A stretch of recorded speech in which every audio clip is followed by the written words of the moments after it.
afanye betting, atatafuta bambanye huku na huku, aone hakuna njia nyingine, aenda kufanya CPA. Unajaribu uone pali utapata breakthrough, which is not supposed to be like that. Mwalimu umesoma, umekuwa mwalimu, you can teach. Saizi JSS haina walimu. Unaenda kwa shule ya primary, iko na wanafunzi 300, walimu ni 2. Huyo ndio mwalimu wa science, ndio mwalimu wa home science, ndio mwalimu wa creative arts, ndio mwalimu wa PE, ndio atafunza language, ndio atapeleka watoto kwa nearby secondary school kwa laboratory, awafunze mambo ya Bunsen burner na microscope. Hakuna walimu. Lakini unasikia watu wanatembea na pesa huku, task force zinafomiwa na nini. Na nimeona hapa Justin Wamai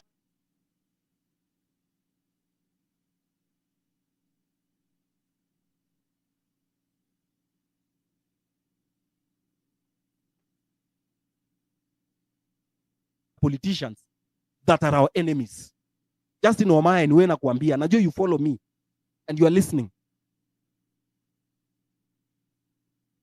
Natafuta mtu wa kuongea.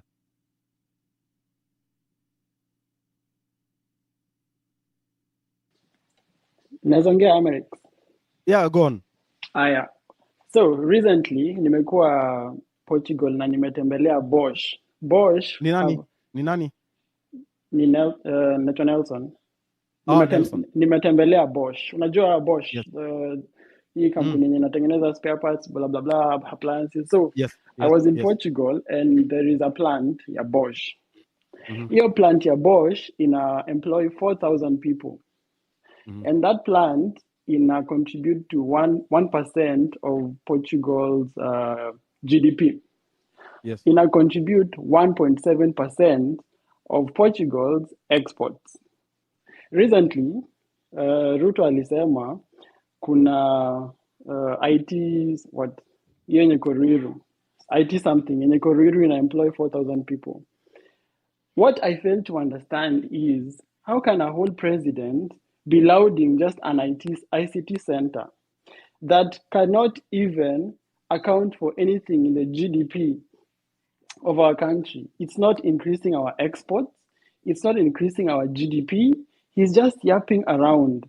Instead, as a president, tunataka kusikia we have this industry coming up. It's going to employ 4,000 people, 5,000 people. It's going to contribute such and such a figure to the GDP of our country.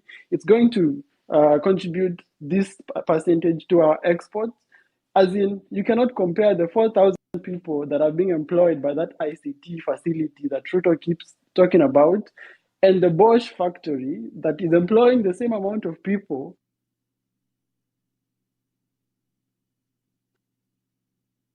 but has so much value. In short,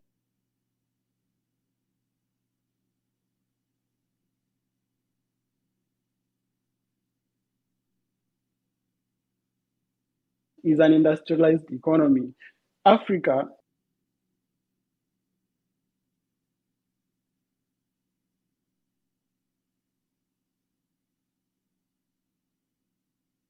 trades, intra-Africa trade is on you. There is 85% market that is untapped in the African market. Hata tu East Africa peke yake, we are about 500 million people, untapped market. Instead of him focusing on this, telling us we are going to create industries that will cater for this market. Yeye anatuambia venye atatu export kwenda Saudi Arabia. He is not focusing on the real thing. And what you've said is very true. He has super incompetent people in power with him who are not professionals. They cannot even advise him right.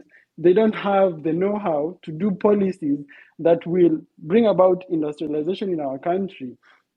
In Portugal, when I was visiting this Bosch factory, tulienda pia kwa vocational training schools, which are practically dead in Kenya.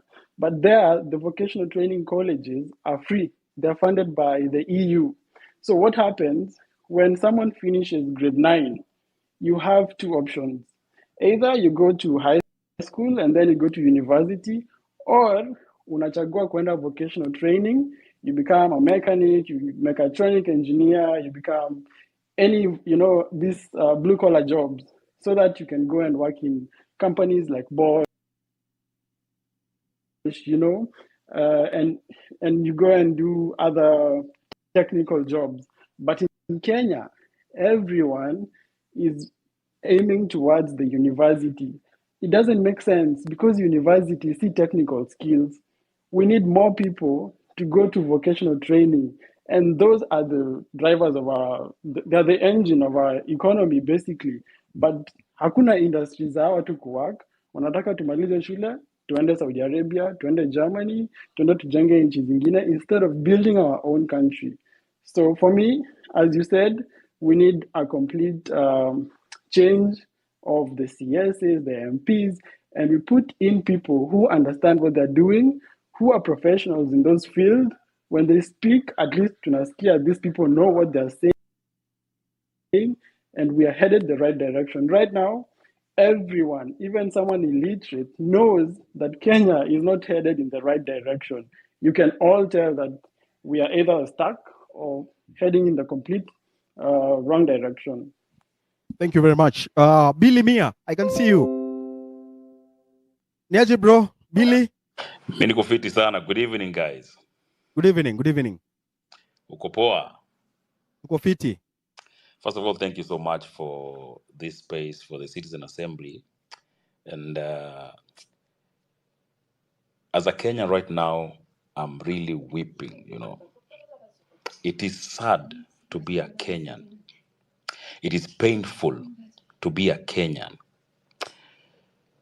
And it is so shameful that we have very, very incompetent MPs, incompetent governors, incompetent ministers. It is so shameful. These are the times that as a Kenyan you feel that you don't even want to tell people that you're a Kenyan.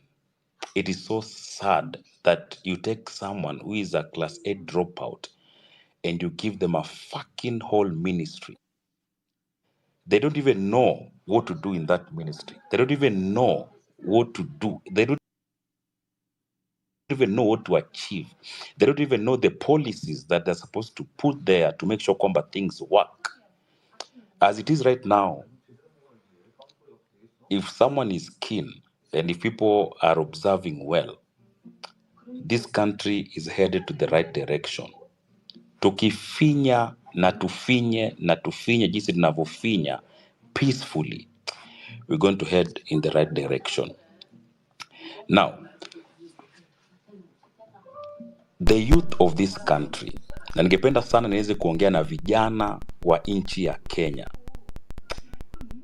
I'm speaking to you from a position of know-how.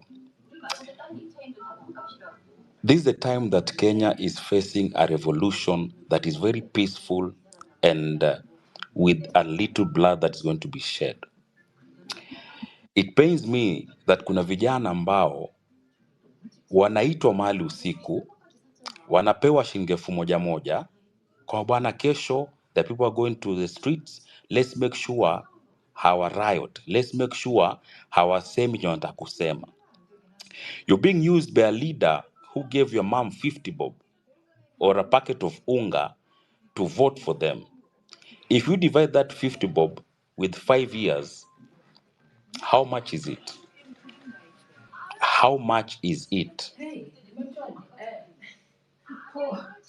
Yani inauma sana kwamba kama kijana watu wamejitokeza, they start making changes in this country. But wewe unaitwa na mwanasiasa anakupatia rungu, then they give you 1,000 bob and you sell your soul for 1,000 shillings. Yet we are fighting for something that's going to change the future of this nation.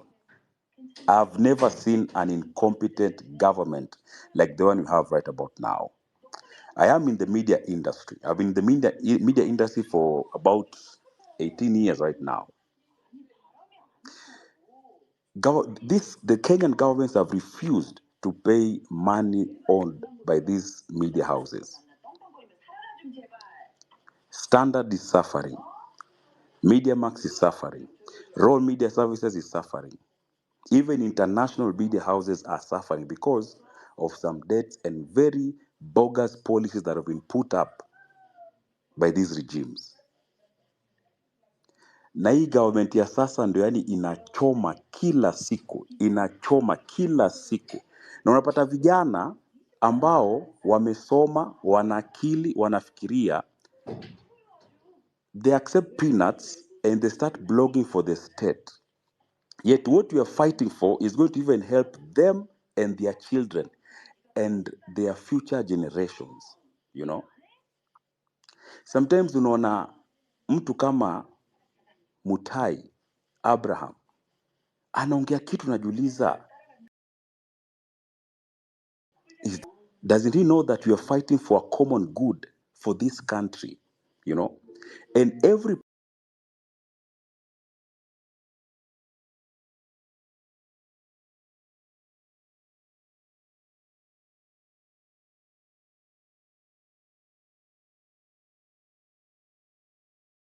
not get a chance to speak in any forum.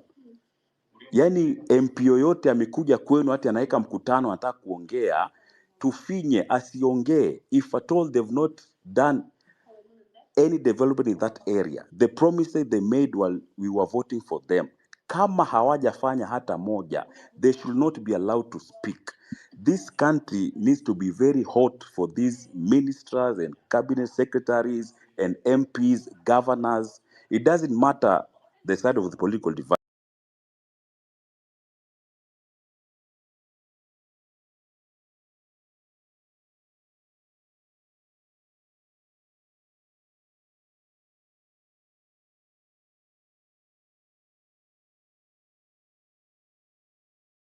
We cannot be transferring teachers, doctors, even police officers, for heaven's sake. Yet we have issues that are disturbing us in this country. So my fellow, tufinye mahali ambayo inahitajika, tufinye pressure mpaka wajue kwamba we are the people that are in charge, we are the people that have power. And let's make sure we take votes. Toka, nenda uchukue kura. Chukua kura, kana silaha yako.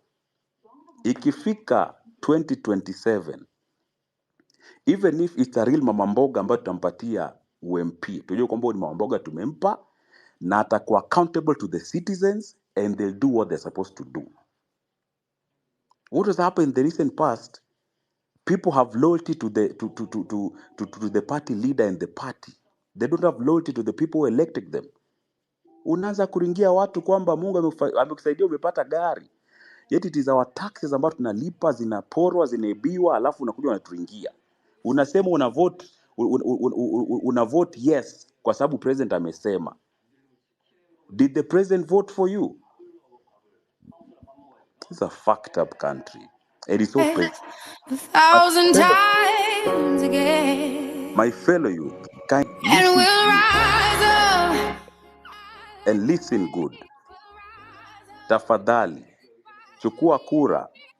Make sure kwamba ikifika mwaka 2027 tunapeleka viongozi wote nyumbani, wote. Usitumike kuzima azma ya Wakenya ambao wakati wake umefika. Asante. Thank you so much. Today, every day I receive tons and tons of messages.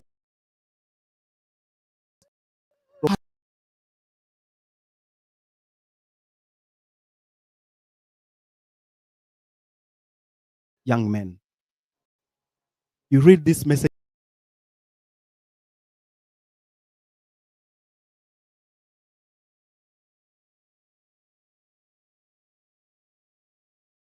Two-year-old person. Yet that council is supposed to be run, the secretary is supposed to be a young person, 35 years and below. You people know about National Youth Council.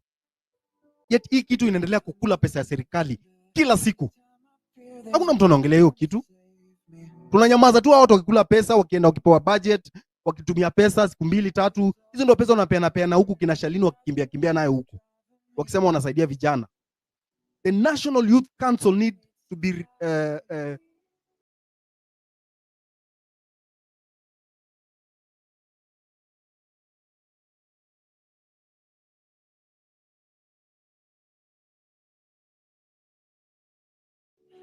transformed, ikuwe ya vijana.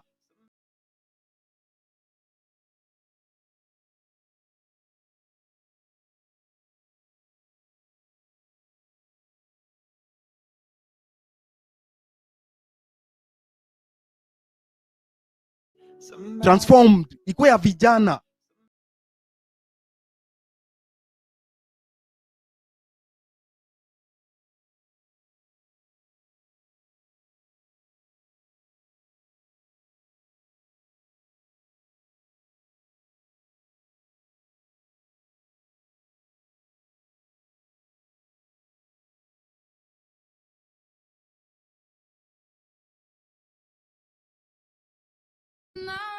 What about there?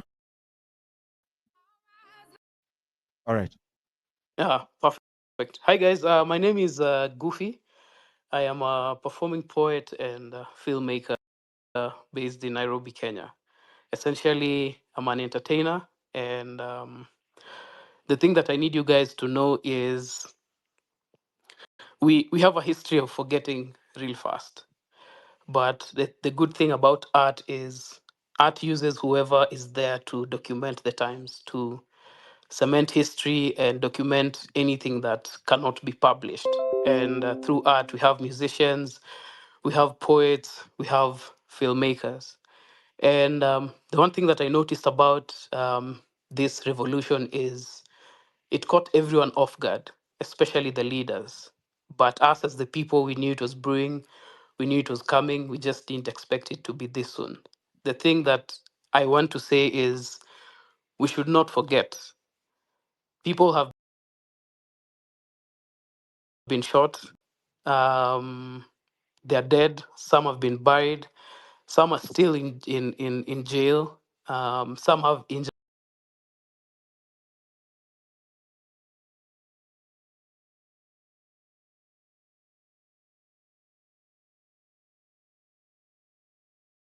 Because the narrative that is being pushed right now is Ruto is listening to the people while he's not. The space does not, to other people in other African countries, it looks like he's reaching out to us, but in essence, we know what is happening.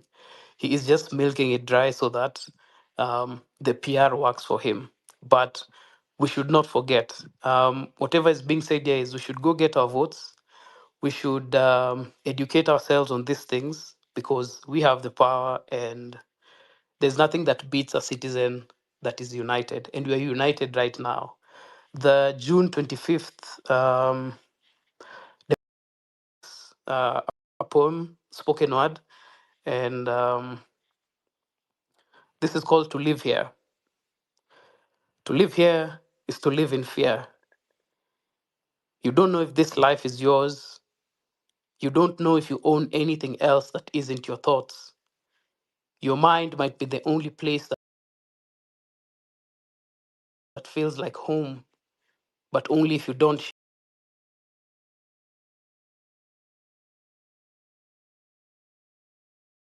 people than the ones who took them here. We wish trees could speak, but they too are being cut down here. Trees wish we could speak, but we too are being gunned down here. We forget names like Willie Kimani, Baby Pendo.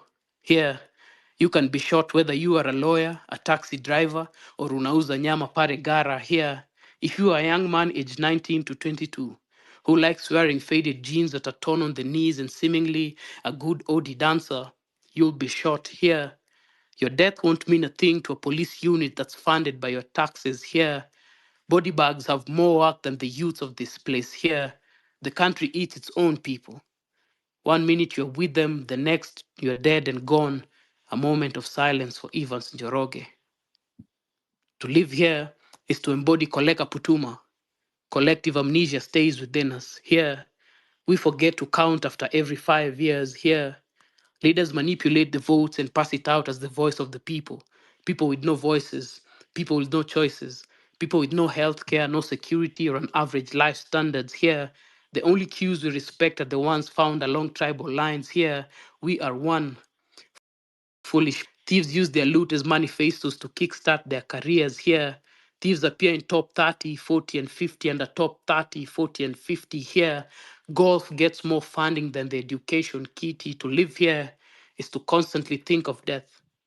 Here, you have to look right, then left, then right, then left, while constantly think of death. Here, you can get a brain surgery when you checked in with a cold. Here, cartels run a hospital. Here, criminals own a hospital. Here, rapists have a hospital. Here, you have to light a candle after the many deaths we invite into our lives. Here, we are experts in instant rage, but amateurs in following up. Here, we forget more what hurts us as a people and always remember the silly stuff. Here, we are comfortable with heavy taxation, a rogue police unit, suppression of free speech, unequipped hospitals, corrupt officials, a dormant constitution, selective human rights, a fast ending forest cover, privately owned killer dams, debts upon debts and debts upon debts. This is the life we live, and the people they've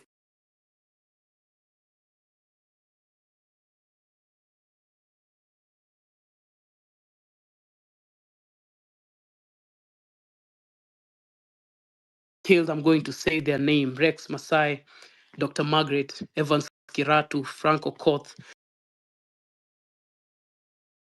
Their name: Eric Sheni, Emmanuel Tata, Ibrahim Kamau, Kennedy Onyango. I've said your names, and these are the ones we know. We live as Kenyans fighting for your spirit, fighting for your life until we get a better Kenya. To live here is to live in fear, but we don't have to live in fear. We have the power. Tutafinya mpaka Zakayo ashuke. Thank you. Right, all right. Thank you very much.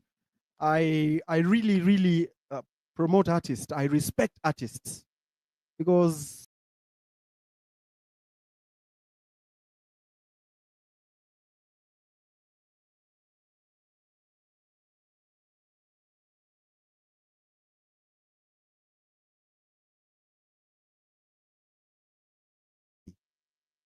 civics, social ethics, psychology. The reason why these subjects, the establishment calls them useless subjects, is because these are the subjects that promote citizen awareness, they sensitize citizens, they awaken them, they unite them, because they call you to your spirit. The protestation that we've been experiencing the last 3 weeks is because we have joined together as a generation through a spirit of liberation. We want to liberate ourselves from the chains of tyranny. We want to liberate ourselves from the imperialism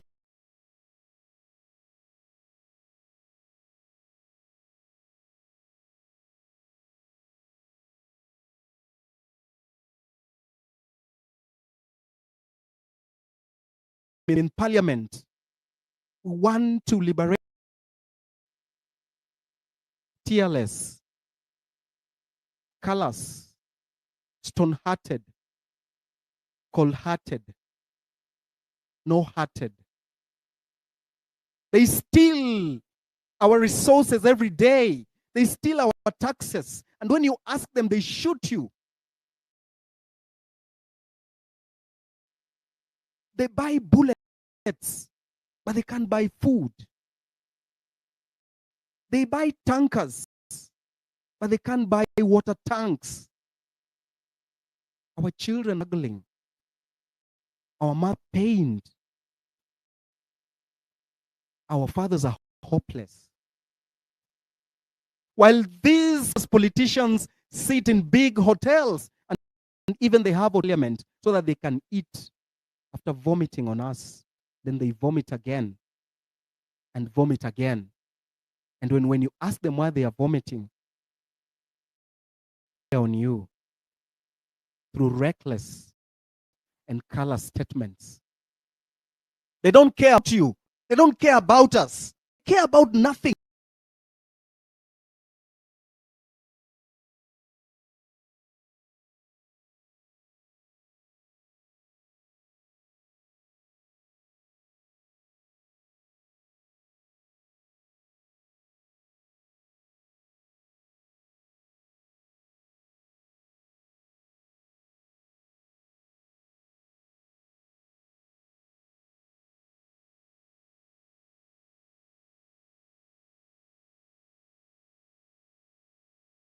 go begging for justice.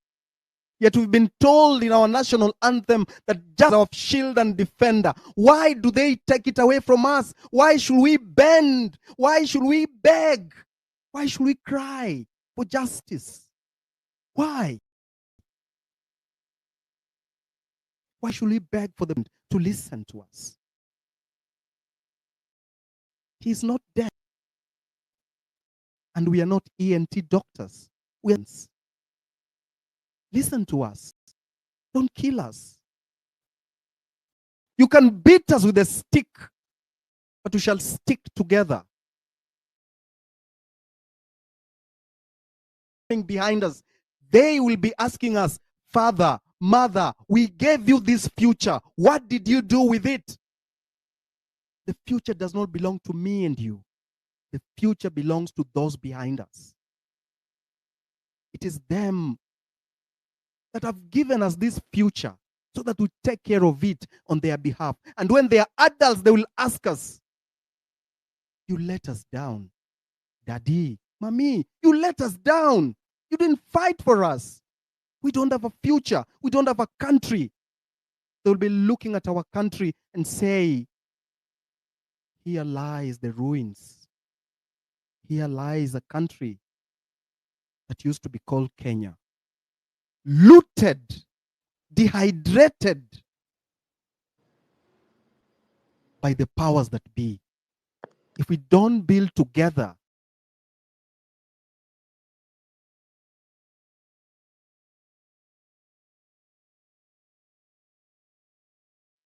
in a spirit of liberation, going to the street in protestation.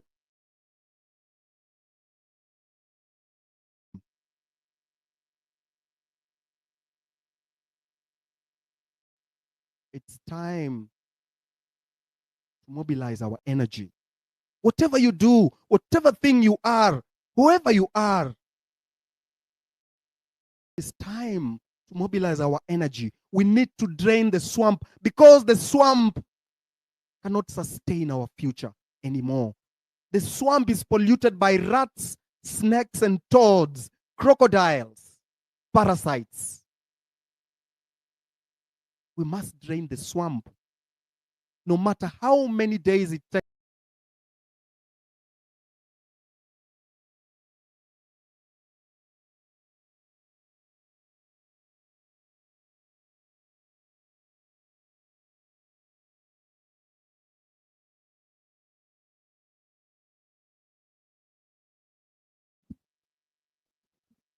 Your mic is off.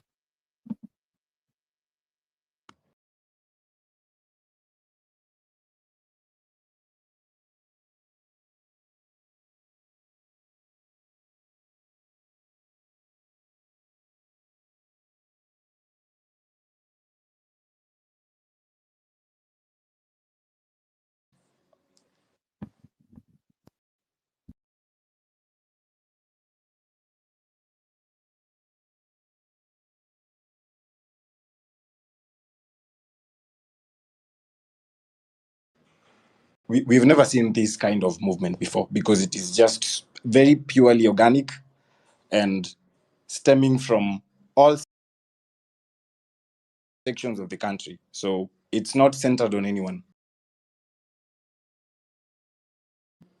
So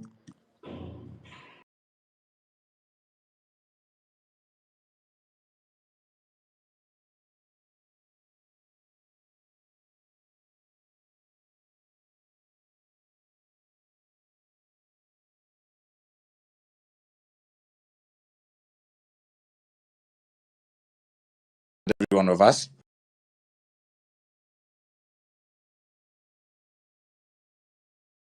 part of the movement, because we are at a very critical stage. We have seen so many things happening in the last few weeks. We've had protests can be about a thing. Protests can be about something, But this movement, it's bigger than the protests because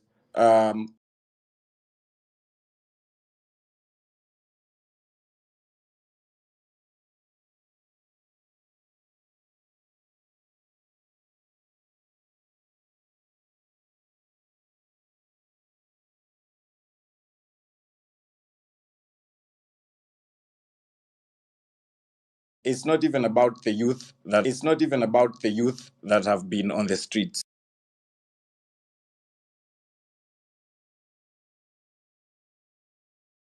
Art is going to play a major role in this movement. Like we saw today, the concert was a very nice example of how art can play a very major role in any kind of movement, because we have to bring out our creative side, because that is what they try to suppress first, because they have to suppress your creative side. They have to suppress the things that make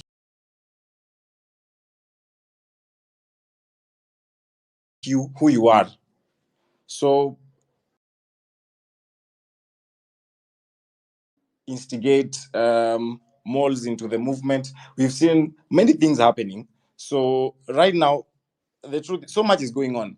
It might be a bit confusing for some of us. The information overload might be getting to us a bit, but you have to stay focused, because in every movement, there's always going to be pushback from whoever you're demanding accountability from. In this case, we're demanding accountability from the state, not for one thing. We are demanding accountability for many things.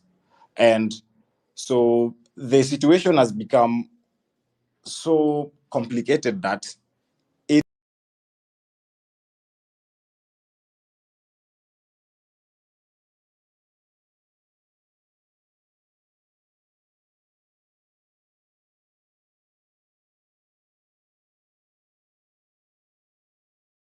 a complete turnover of everything. So you cannot try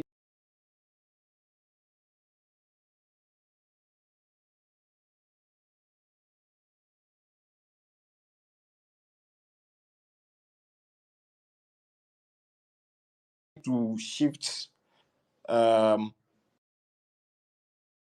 this space. They are social media users. We had Billy speak some moments earlier, very esteemed journalist, a man we all know him very well.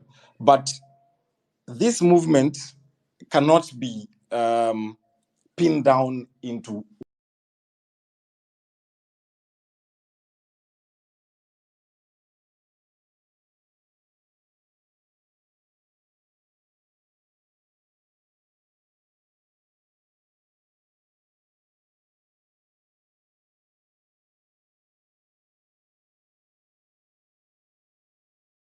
one thing or one leader or one other.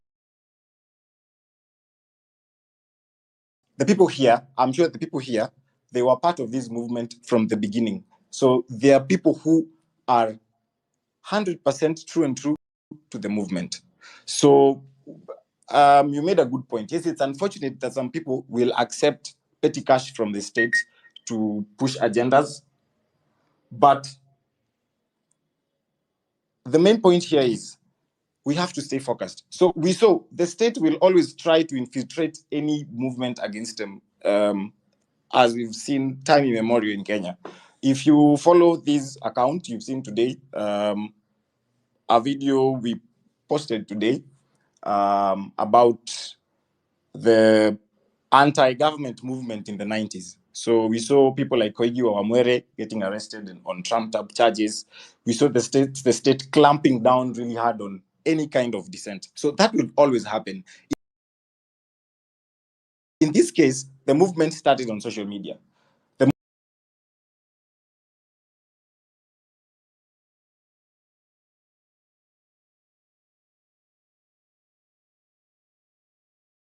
That's where it started. So we saw recently some guys are saying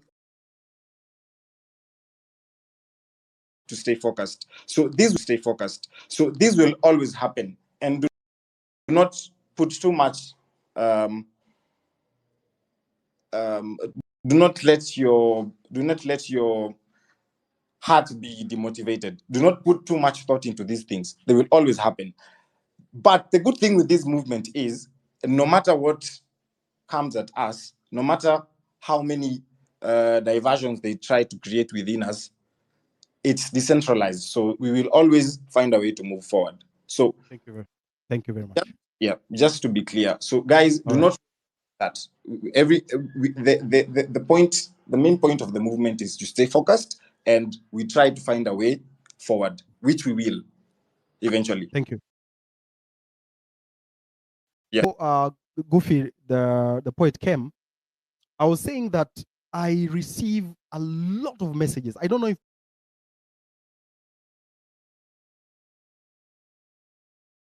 politicians also receive these messages. Very broken young men. And it's very hard. Let me read some few so that you understand what I'm talking about. There are so many. There are so many. I can't point out on which one I can just pin on. But there are issues of, for example, this one is Victor. He tells me, morning, bro. This was around 8. To be brutally honest, I am hungry. And if you can just help me some little cash, I get something for myself, I'll be. Another one at around 4. Hello, Amerix. I see you are back. Please assist me, sir. I asked him what is his name and number. He gave him the name and the number. And of course,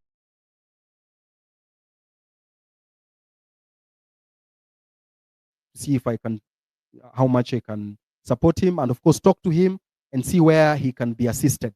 These are the symptoms of structural failure. The system has failed a generation. And if this is not fixed, we're going to have a time bomb.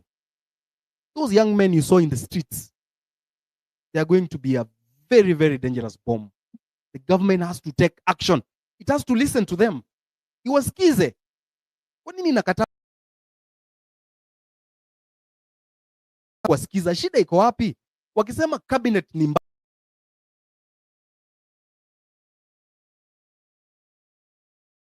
tuko nayo Kenya, ni watu wa young people.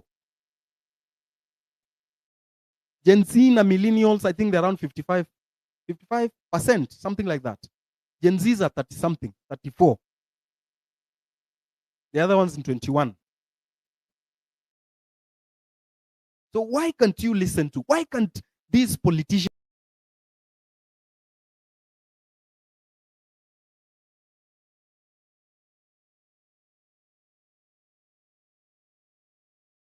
,24 of them walivote bill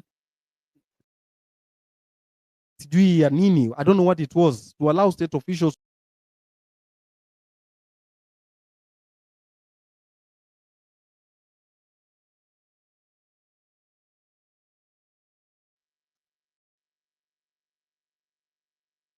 So niko na hizi messages mingi, na hii ni symptom ya shida tuko nazo kama country.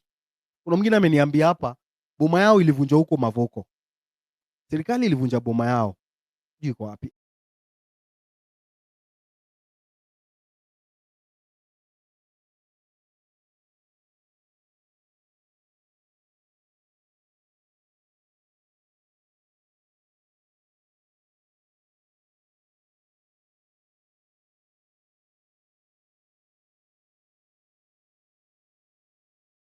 Hiyo ni kitu inaniuma sana za Kenya.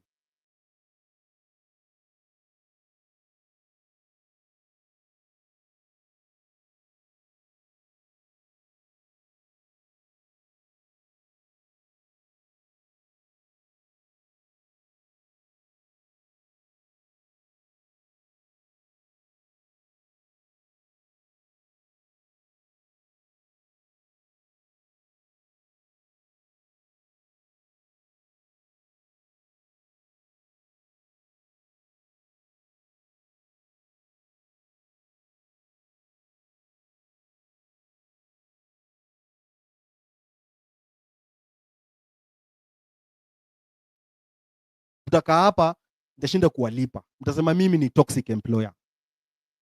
So nyinyi afadhali muende, mjue tu hatuna kazi. Kuliko mkaenge hapa, mna expect ni walipe tarehe 1, na mimi napata pesa tarehe 25.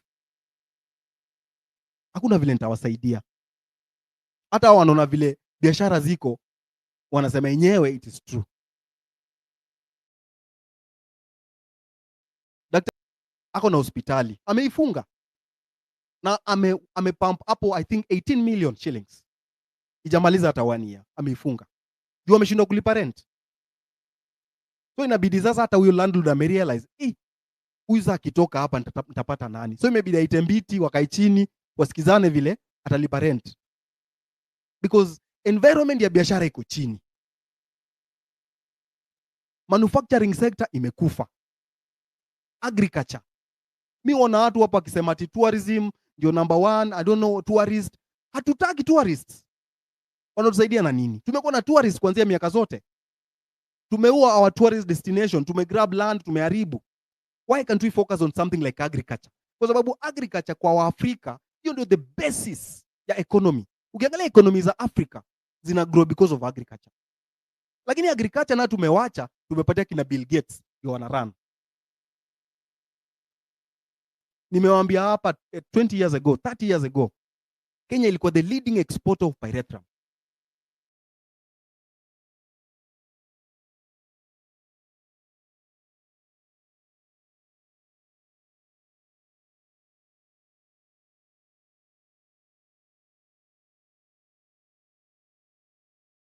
Cotton industry ilikuwa sawa. Mimi nimesoma na takatwa in 6 months. Tafadhali munipatie shilingi 15,000 nipeleke mtoto wangu shule, alafu mkikuja ukatamiwa, saa ya kulipa mkate hiyo 15,000. So Mosako inakupatia pesa. Mtoto anaenda shule. Walio wengi wamesoma na miwa. Saizi hakuna. Kampuni ilianguka. Ukiangalia the microeconomy of Luyaland imeisha. Yeye tuko na politicians. Na ule mtu anaweza kufanya, tunaanza kumuita ni mwendazimu. Salasia. Salasia is trying. Anajaribu.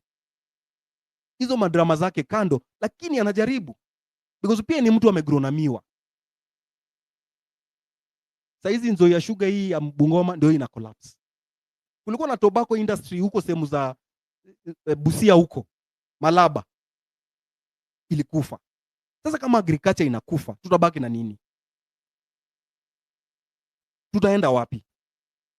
Coffee farming. Sasa ukienda Kiambu wanatoa coffee waneka apartments. So unajiuliza hii apartment concrete jungle itatufikisha wapi sisi?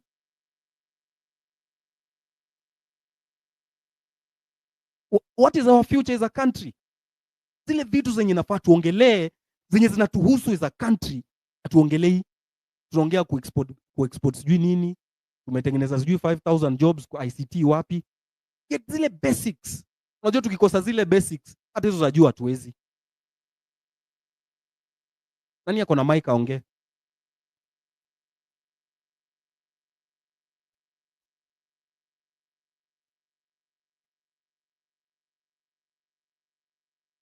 Ogola.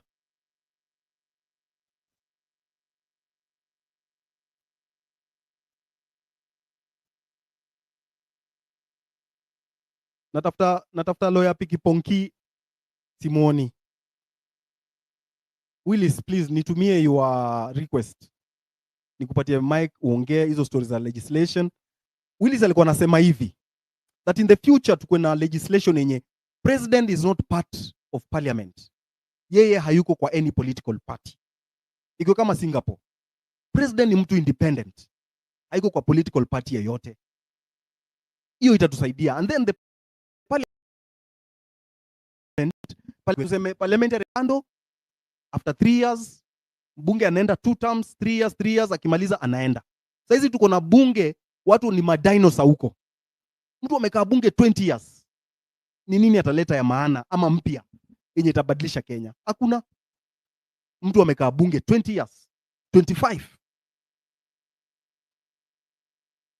Wabunge waende 2-3 years, ukifanya kazi poa urudi 3 years uende nyumbani. Upatie mwingine pia opportunity ya kurepresent your constituency kwa bunge. Si wewe peke yako unaweza represent. And then president atoke kwa party, asikwe part of this party politics. Hizi party politics ndio zinafanya saa hizi Rigiji na president hawasikizani because of party politics. So tutoe president asikue kwa any party, na akitaka kuongelesha wabunge awaiti State House, anaenda kwa bunge anasema kitu anataka kusema, alafu wabunge wana debate wana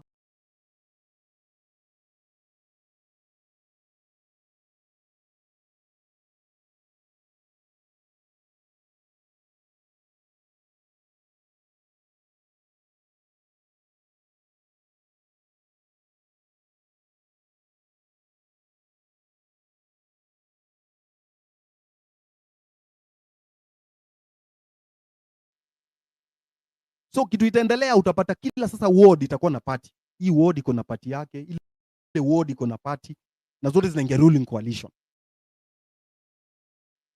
Hizo ndo zinaharibu demokrasia ya Kenya. Kama nimekupatia mic, ongea, we continue. I'm waiting for Willis atuongeleshe. Kama ametuleta nilikuwa nimeona Jimmy Wanjigi pia nataka kuongea, atuombe mambo ya public debt.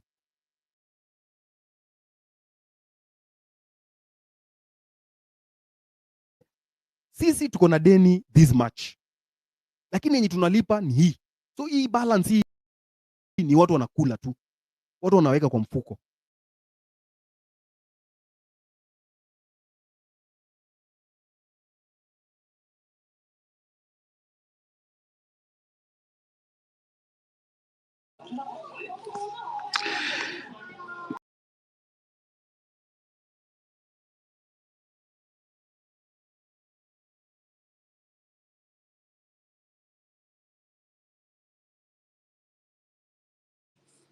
A fashion house.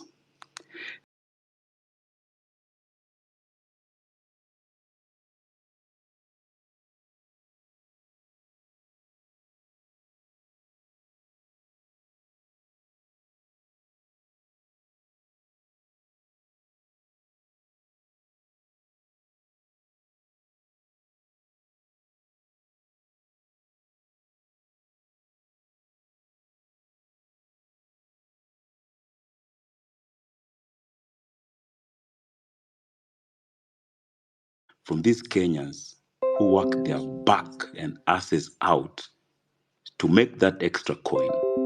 Any place that they can get money, ndo natilia mkazo sana.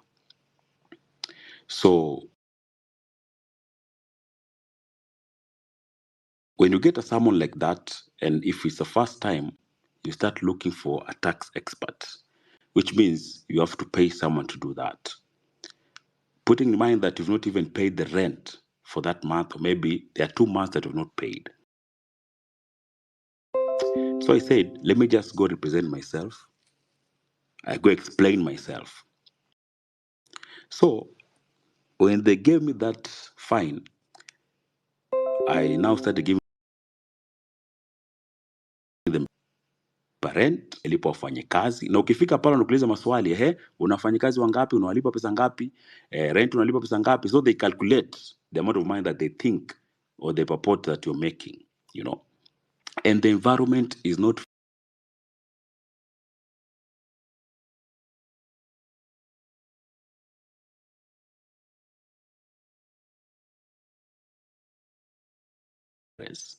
you know. So how many Kenyans know their rights?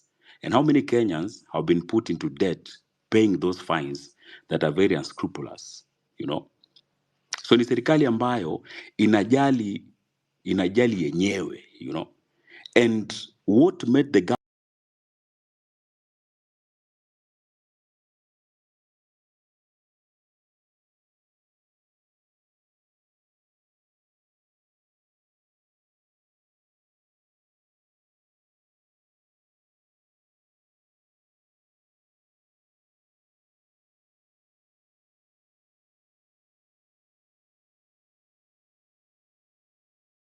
government speak in a good tone after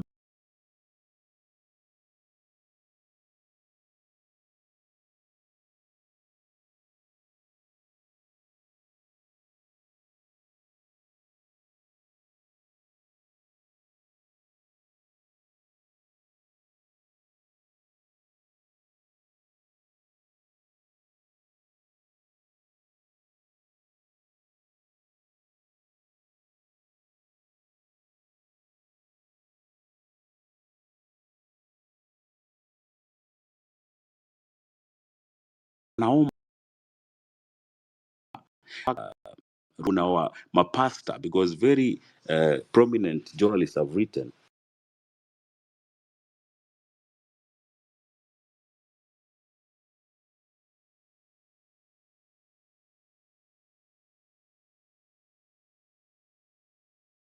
you know, if you look at manifestos of these politicians, they are very nice manifestos. They are not being followed, they are not being implemented. Alafu unatuambia kwamba utatuombea nchi ikuwe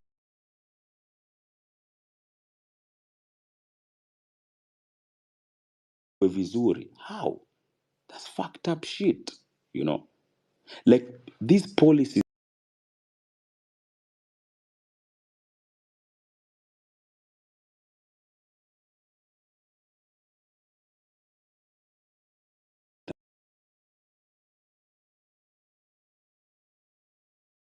fungua hii, fungua hii, fungua hii. Yet ile joint hosting ambayo tumepewa ya kuhost AFCON tunaweza ikosa kwa sababu hatuna viwanja. Inakuwaje tunakuwa host, tunaweza kupiga boli Zimbabwe? Serious. Such a country inakuwa na kiwanja, sisi kama Kenya hatuna kiwanja. You know how? Yet kuna pesa inatoka FIFA, kuna pesa inatoka kwa taxes za Wakenya na hakuna kitu kinafanyika. You know? And inakuwa tu blame game. I'm challenging sports journalists in this country today, tonight. Speak up, you know, speak up. Speak up and change the industry. Kwa sababu unasikiza mse wa bola anasema footballers have been turned into beggars.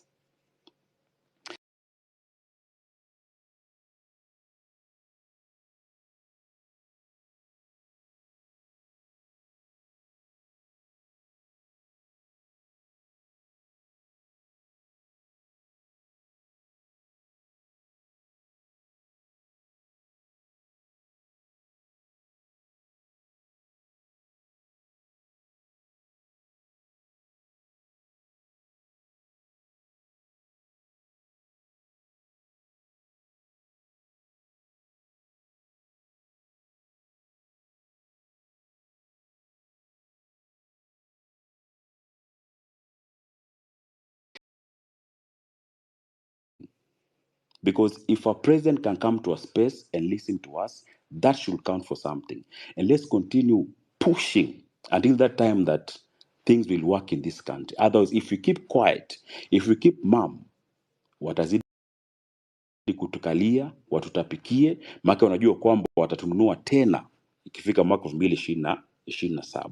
So tufinye kabisa mpaka wakati ambapo tutaona kwamba industry na sekta zote zinafanya kazi. And don't say that your voice is small. You don't have to be a big wig on Twitter. You don't have to be someone who's known. Pale katika village yako, yule mbunge wako, yule MCA, yule governor, if they're not doing something right, speak up. Right now, we are heading in the right direction, and tukinyamazishwa hatatoboa. What happened during the last demos is what has been happening throughout independence, kwa sababu unapata kwamba tumeamua kwamba tunampeleka Amerix aende atuongoze kama constituency ya Nyaribari Chache, lakini kwa sababu kuna mtu pale anaitwa Mbaruk, ana pesa na labda ana wahuni fulani, the voices of those people that want change zinakandamizwa, alafu wale goons wanafanya wale wapiga kura wakae nyumbani wasipige piga kura, alafu yule mbaya anapita. It was evident juzi wakati Gen Z wametoka, goons wamekuja. Nani aliwaleta? We saw today wametoka concert pale Uhuru Park, wametembea Moi Avenue, wanaimba, wanaenda zao nyumbani. Hawana hooliganism yoyote, you know. So it is so painful to be a Kenyan at this time.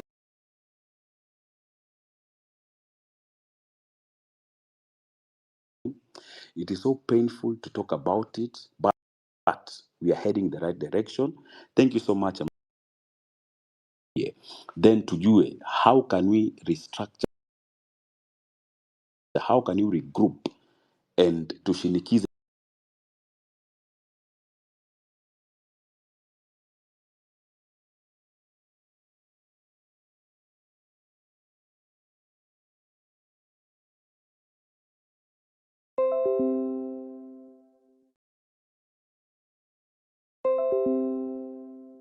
serikali itusikie, kwa sababu we You can be a co-host.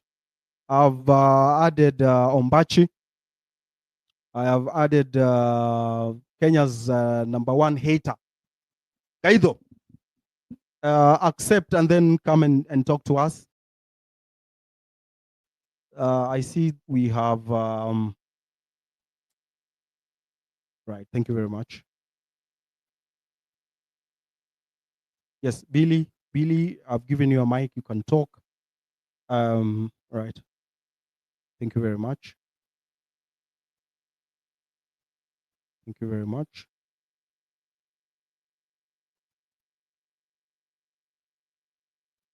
If you have a mic, you can go on. If you requested to speak, you know, the requests are many, I think 100 and something. So if you requested to speak and confirm if I've approved and start talking, so we don't waste time. Gaido?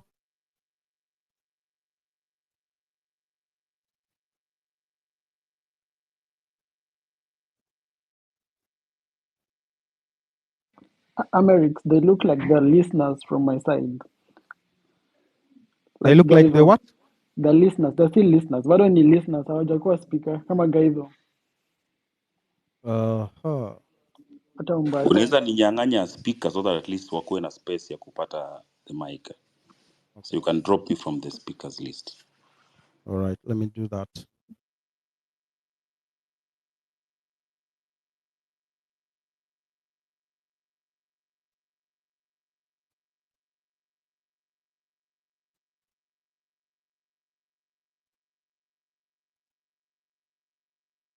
I've done that. I've removed you from the speaker.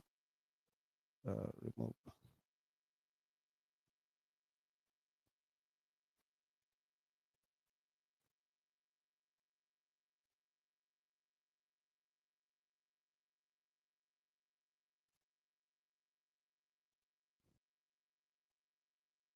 Billy, are you still there as the speaker? Yeah, I'm still seeing myself as a speaker. Okay.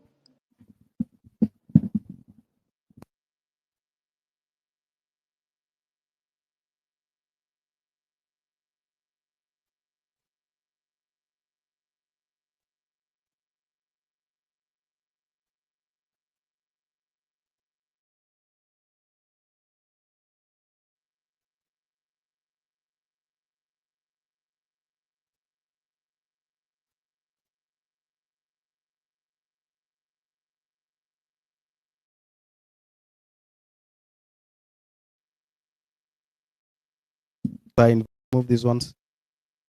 Are you still a speaker?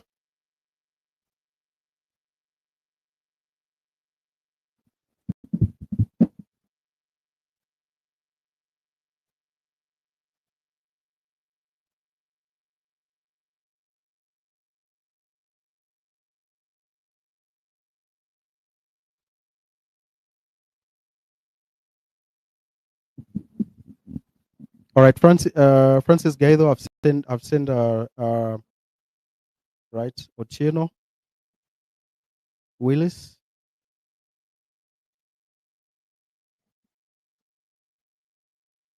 I think it's now sorted.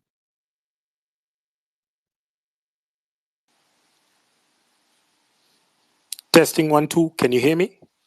Yes, we can hear you. Go on. Amerix, nice. Thanks for inviting me. Sorry, I'm late. Yeah, and I would want to carry on with your point about the collapsing industry. You were talking about the sugar belt. You were talking about all the companies and all the outgrower farms which were supporting small holder, farmers and whatnot. And being from Thika, I have the same kind of experience. So Thika was an industrial town. It used to be called the Birmingham of Kenya. So there were all these companies, especially in the textile industry. There was KTM, there was what, and so because of the structural adjustment programs, they came with some malicious or notorious or mischievous attachments or riders that you must liberalize, you must open your market for cheap imports, and that's how the Mutumba sector grew. And so we are here glorifying the Gikomba industry and whatnot. We are glorifying them because of importing second-hand clothes. But essentially, the only reason why new clothes or brand new clothes are expensive in Kenya is because of taxes, is because of the environment which has made it unconducive to produce. So it goes the entire chain. They dropped all the subsidies, all the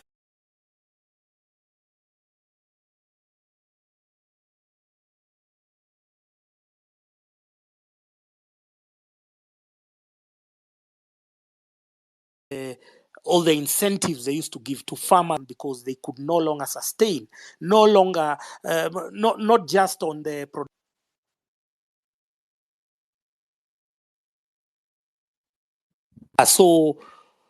So I've seen that urban, plush town into being just another, shithole town. Because of that, because of the parliament. Our problem begins and ends with parliaments when they talk about these structural adjustment programs. You look at when the World Bank and IMF started implementing that, they then created this committee. It was called a privatization committee, and then there was the Ndegwa family. You guys think so highly about the Ndegwa family because they own NIC and NCBA.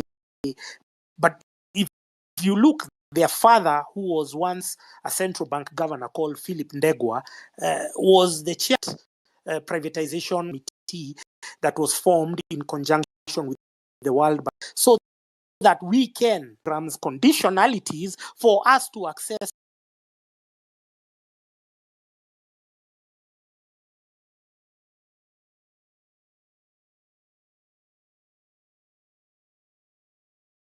loans so as to bridge the deficit that has been created by bad governance. So Philip Ndegwa became first a few.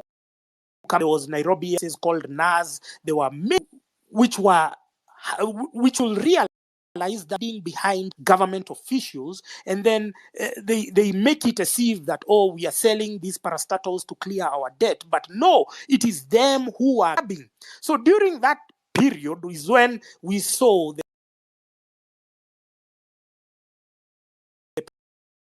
privatization of companies like Kenya Power. If you look at Kenya Power, it was as our power bills have they power or more accounted for elite our state-owned corporations. Look at Safaricom. During the same period, we had the Kenya Post and Telecommunications Corporation. Then, because of some mambo jumbo and magic over here, we were told it must be privatized. And so Safaricom was a department under the Kenya Post and Telecommunications Corporation. You understand? And that's where we have these clowns like Gideon Moi owning Mobitelea, 5% of Safaricom, given for free under the guise that Vodafone is the one which is buying it. But Vodafone was giving 5% to Gideon Moi as a bribe because of acquiring Safaricom, which was a department of Kenya Post and Telecommunications Corporation. Look at something like Kenya Airways. We were told and we were fashioned. I remember I was reading the newspapers, I was very young, and they told us that privatization is a quick fix panacea, that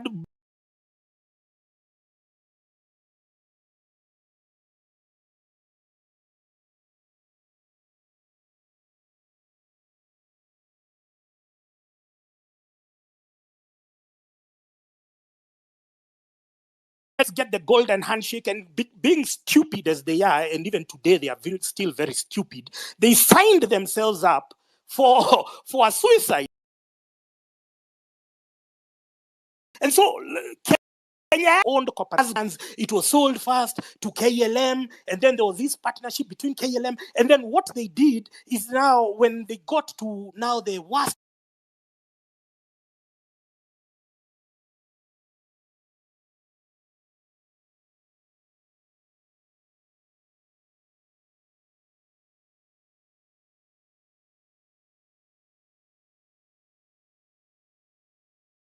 those countries, they sold that slot to bridge the deficit about debt that we don't know how it was incurred. We don't know how Kenya Airways got broke.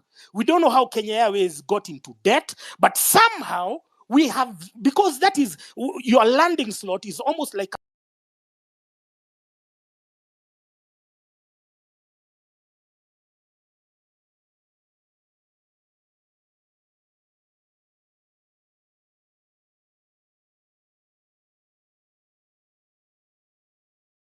debt. If we are talking about it, we are not just limiting ourselves to the debt. We are looking at the atrocities committed at the turn of the 80s to the 90s, where now that character, that clown called Philip Ndegwa, who was a central bank governor, who you guys are shamelessly praising today because they are rich, because you guys, your self-esteem has been suppressed. You are praising that clown, saying that they themselves stole their wealth is accrued. I used to read articles that Philip Ndegwa is rich. He was the first Kenyan to bank 1 billion. How are you banking 1 fucking billion? You have no manufacturing.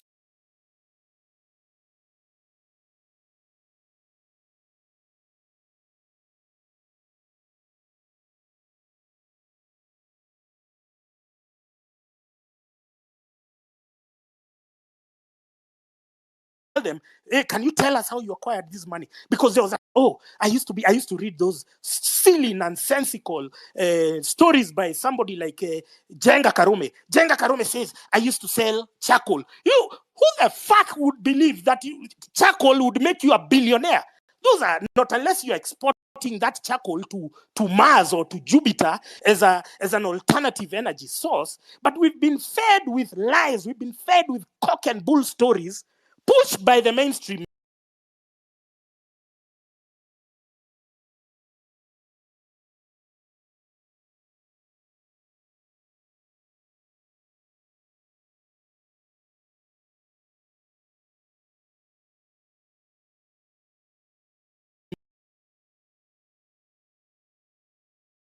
checks and balances. Suddenly they are billionaires and they are being praised. They are being worshipped by the church. We have the corrupt clergy. I see people are calling them kilaji. But this is the historical injustices that we have, especially from the economic front.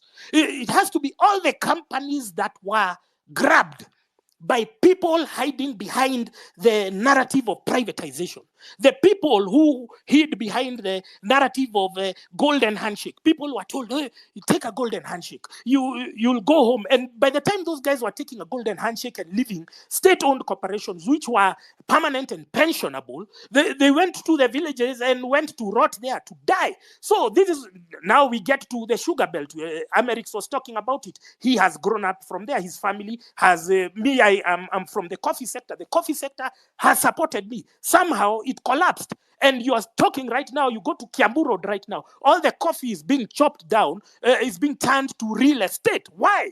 Because of structural deficiencies created by these fucking members of parliament, the guys we are entertaining, the guys you guys think are gods or something. They go and pass laws which are passed or which are crafted or which are conjured somewhere, and then they come and now start cooking narratives and telling you what. I was telling you about sugar. There was this clown called Ivan Skidero. Ivan Skidero, by the time he became the Mumia's Sugar CEO, he is from the sugar belt, but the interests of the farmers were the last thing on his mind. He wanted. By the time he got there, he went to maneuver his way into getting import licenses so that they induce closures of the main sugar production, Sony, Mumias, and whatever, so that when they are shut down, they've been shut down under the guise of, oh, we have maintenance and whatnot. I think you used to see those whatever. Then they would import. Now, those sugar import licenses used to be approved by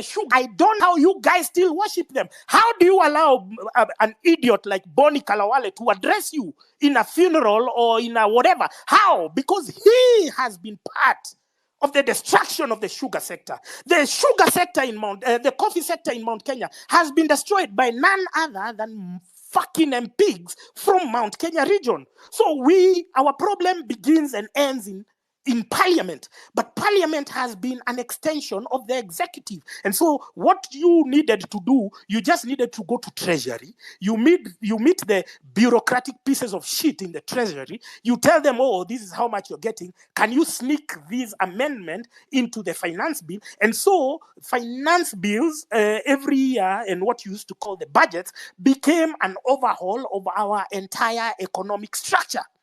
So they used to go and coincidentally, believe it or not, I used to be close with the PS of Treasury many years ago called Joseph Kenywa. And one day I met him at his house and I told him, can we do a proposal for football? So we wanted, because my background is football, and we wanted to launch our sporting renaissance on the model of Britain, so that the government kind of like co-garants the building of infrastructure. And I went, I gave him the proposal, and then he organized a meeting for me at Treasury. And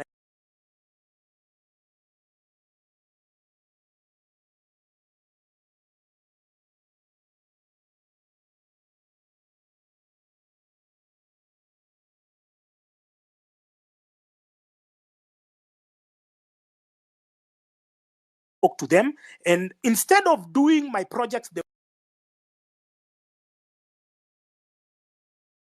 way I had presented it, because it would have created a lot of jobs for the young people and we wouldn't be having the problem today, what did they do? They passed a law using my proposal where every constituency got 1 million shillings for football. I'm seeing some MPs who are in office at the time, they will tell you they got 1 million shillings for every constituency for football.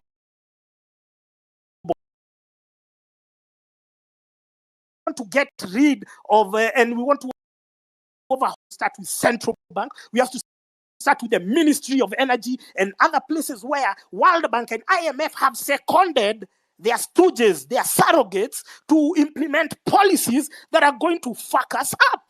That's where we are going to start. So I'm bitter because I can see our Kenyans.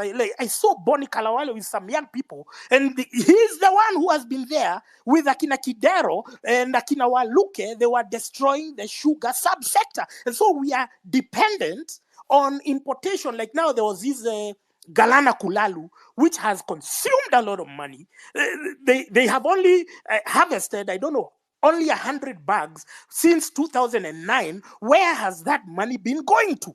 These are glaring corruption undertakings by the people who you then now come to worship in church. They come and donate money. They come with words of cash. And you guys are just there worshiping them. You guys are there worshiping them because they are driving big cars. You have to understand that our oppression is intertwined with the current political establishment. So we need to overhaul everything. I saw some of you useless bastards. You have no shame, and you are saying Matiang'i. Matiang'i is the scandals. He's been there in the Roraka land scandal. He created this CBC, which has messed us up, and you are there without any honor or shame saying, yeah, Matiang'i, because you've been paid a few shillings. Come on, man. The same way we are dealing with Osama because of betrayal is the same way we are going to be dealing with you when you're making some psychotic and deluded proposals like Matiang'i for presidency. We are not moving behind. We are moving forward. This whole thing is one big charade.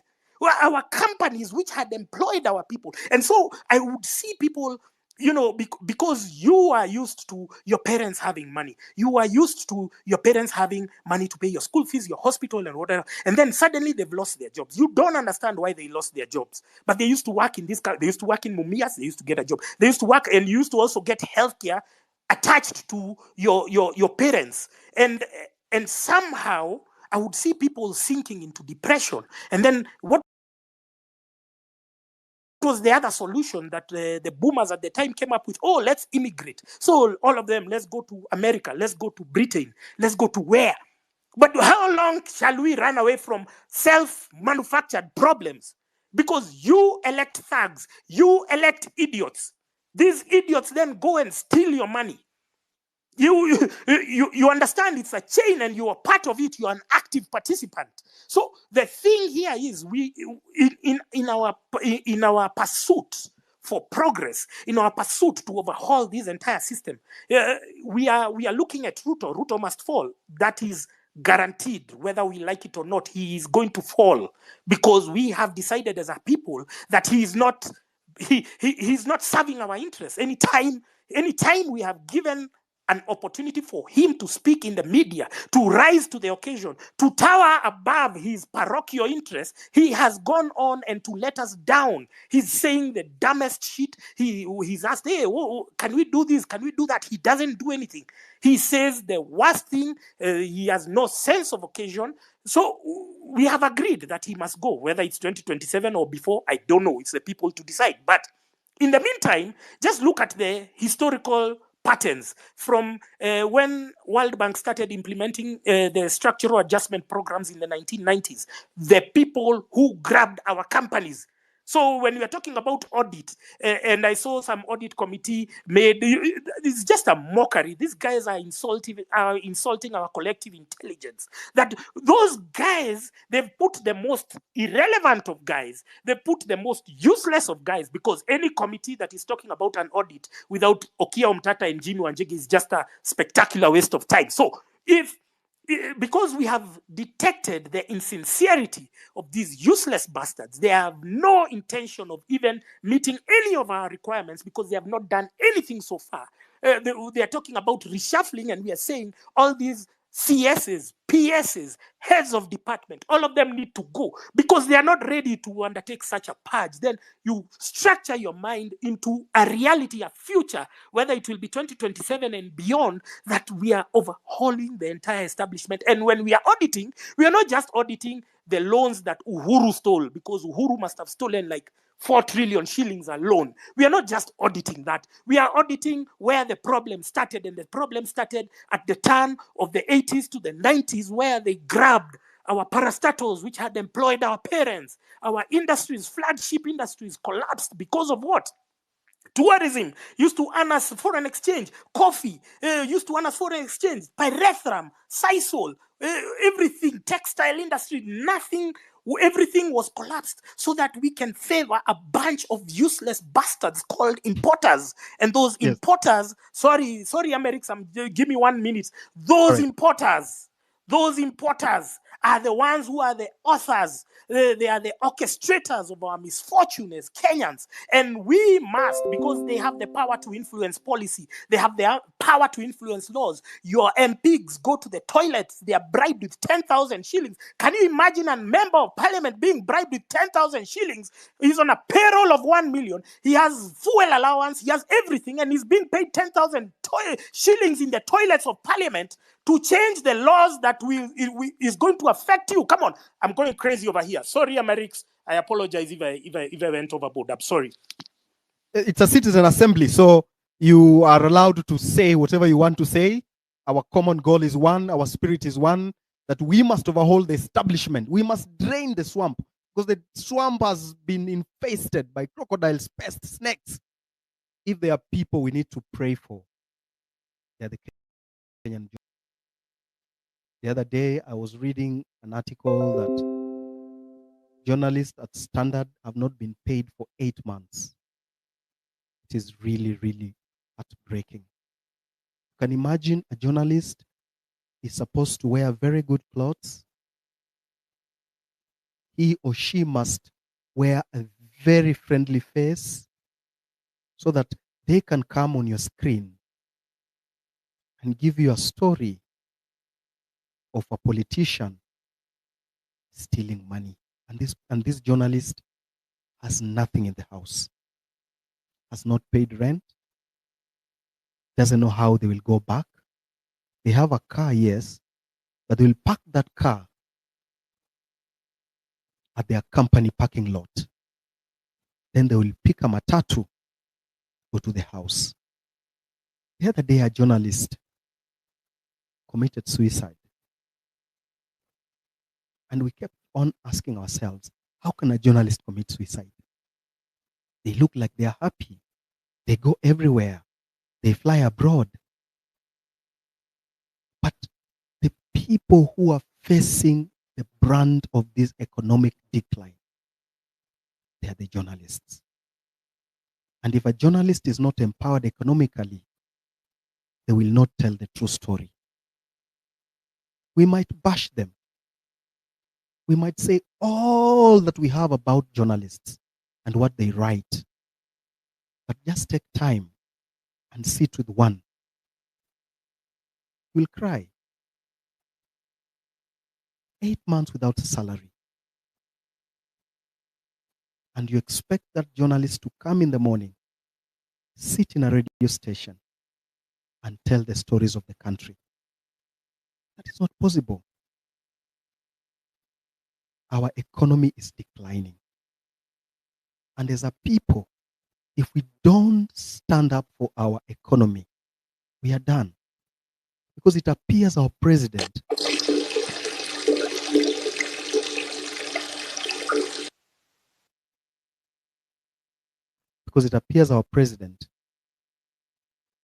looks like a captain of other forces.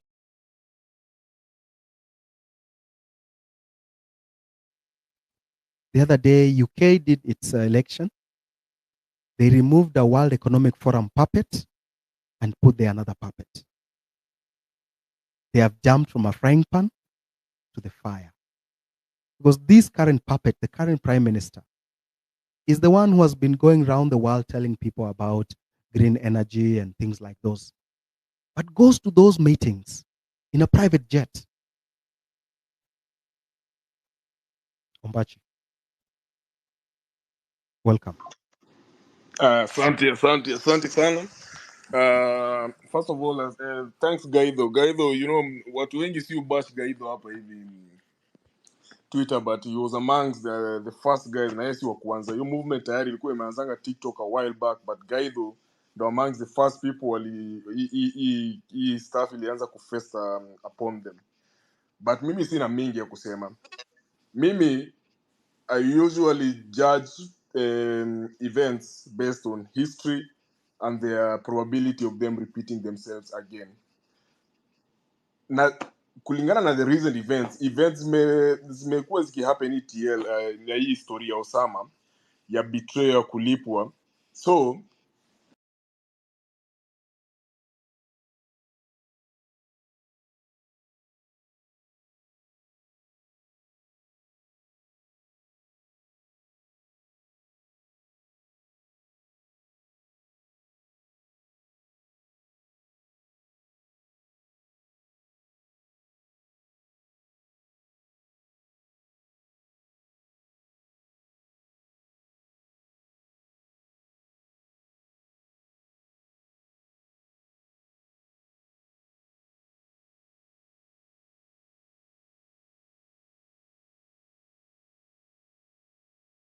yes, but you should not be given any self-importance. Wewe fanya kazi yako kwa sababu umeamua kufanya kazi yako because you're fighting because of what you believe. See it in the agenda, it's just facts. Maybe you mean well, but at this point you can't take chances. We already know from history what has happened in Osama. It will deflate movement.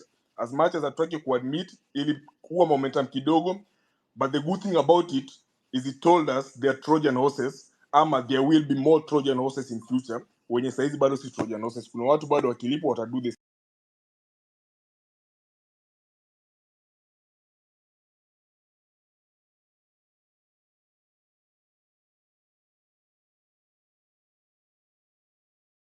same thing. So why not? Watu wamekuwa wakilipwa kufanya vitu kama hizi before. Sisi tulikuwa nafuatia retro players, woke guard ili change union, watu the same walikulipa ndo walituambia. So when is sell out? Hata hii cost, sijui umepatiwa cost ya nini hapa hivi. This is what is wrong with our society. Tunajifanya tunafaitia what is right, but the same people who are fighting for what is purported to be right are not right. Nyakundi, wewe na Alai kaeni kando. Nyinyi mko group moja. Kama mnapigana for what is right because it's right, it's good, we welcome you. But we won't waste our time and resources watching you guys while you're on our safe side. Heri tujue nyinyi ni wabaya hata kama mnafanyia kitu mzuri. Tukipatana huko mbele tukisha achieve goals zetu, tutakaa chini to celebrate pamoja. Lakini as for now, the movement tuache kupatia people who've had a history of being turncoats an audience. Tafadhali, mimi hata sina ati advice mingi. Mimi sasa ni kuambiana tu ukweli hapa hivi. Moving forward, kama mtu amekuwa na issue ya integrity, na integrity ndo one of the things, corruption ndo ati tuko kwa street watu wanakufa tunaandamana. Wewe kazi yako ni kupatiwa pesa na politicians, unakanyagia stories zenye zingetusaidia mpaka hatungefika penye tuko hapa hivi. Alafu kwa hapo unataka kujifanya tunafaitia watu. Sikuchukii by the way, mimi hata grudge, mimi siyekangi grudge. Mimi ni mtu mimi ucheka tu na inaisha. Cause najua ndakupata hapa mbele na nimekupata leo. So, stop the pretense. Hata jitoe tu co-host, wewe usikize kama watu wengine. Enda maandamano kule tiagas kama raia ya kawaida. Acha kujifanya leader, you are not a leader, you are a sellout. Mr. Ombachi, it's very Simsema ni ukweli tunataka kuambiana. forum into this is a public forum, but It's a you're public making, forum, sijamaliza kuongea basi. if you want to make personal attacks, we can. It's not personal attack, it's history, it's facts. Unaweza dig kwa tweet zake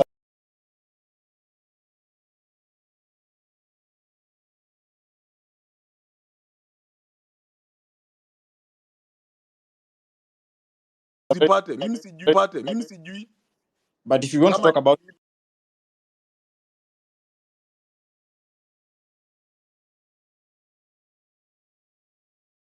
It is a citizen assembly. I don't know how you want to sort it. Sauti yako inakuanga hivi. Jua sikusikia kwa space. Nimekuona tu kwa space nikasema hapana. Hawa ndo watu wanatumislead. Hawa ndo the new Osamas. Yes. You're a very It happened before, it will happen again. Na mimi nimewaambia. All right. I'm listening. Go on, Ombachi. You need to find out. Oh yeah, sikuwa na mingi, nilikuwa nawaambia we should watch the thing, and the easiest way ni vile tulisema hiki kitu ni leaderless. Tuache kujipatia self importance ati we are hosting a space.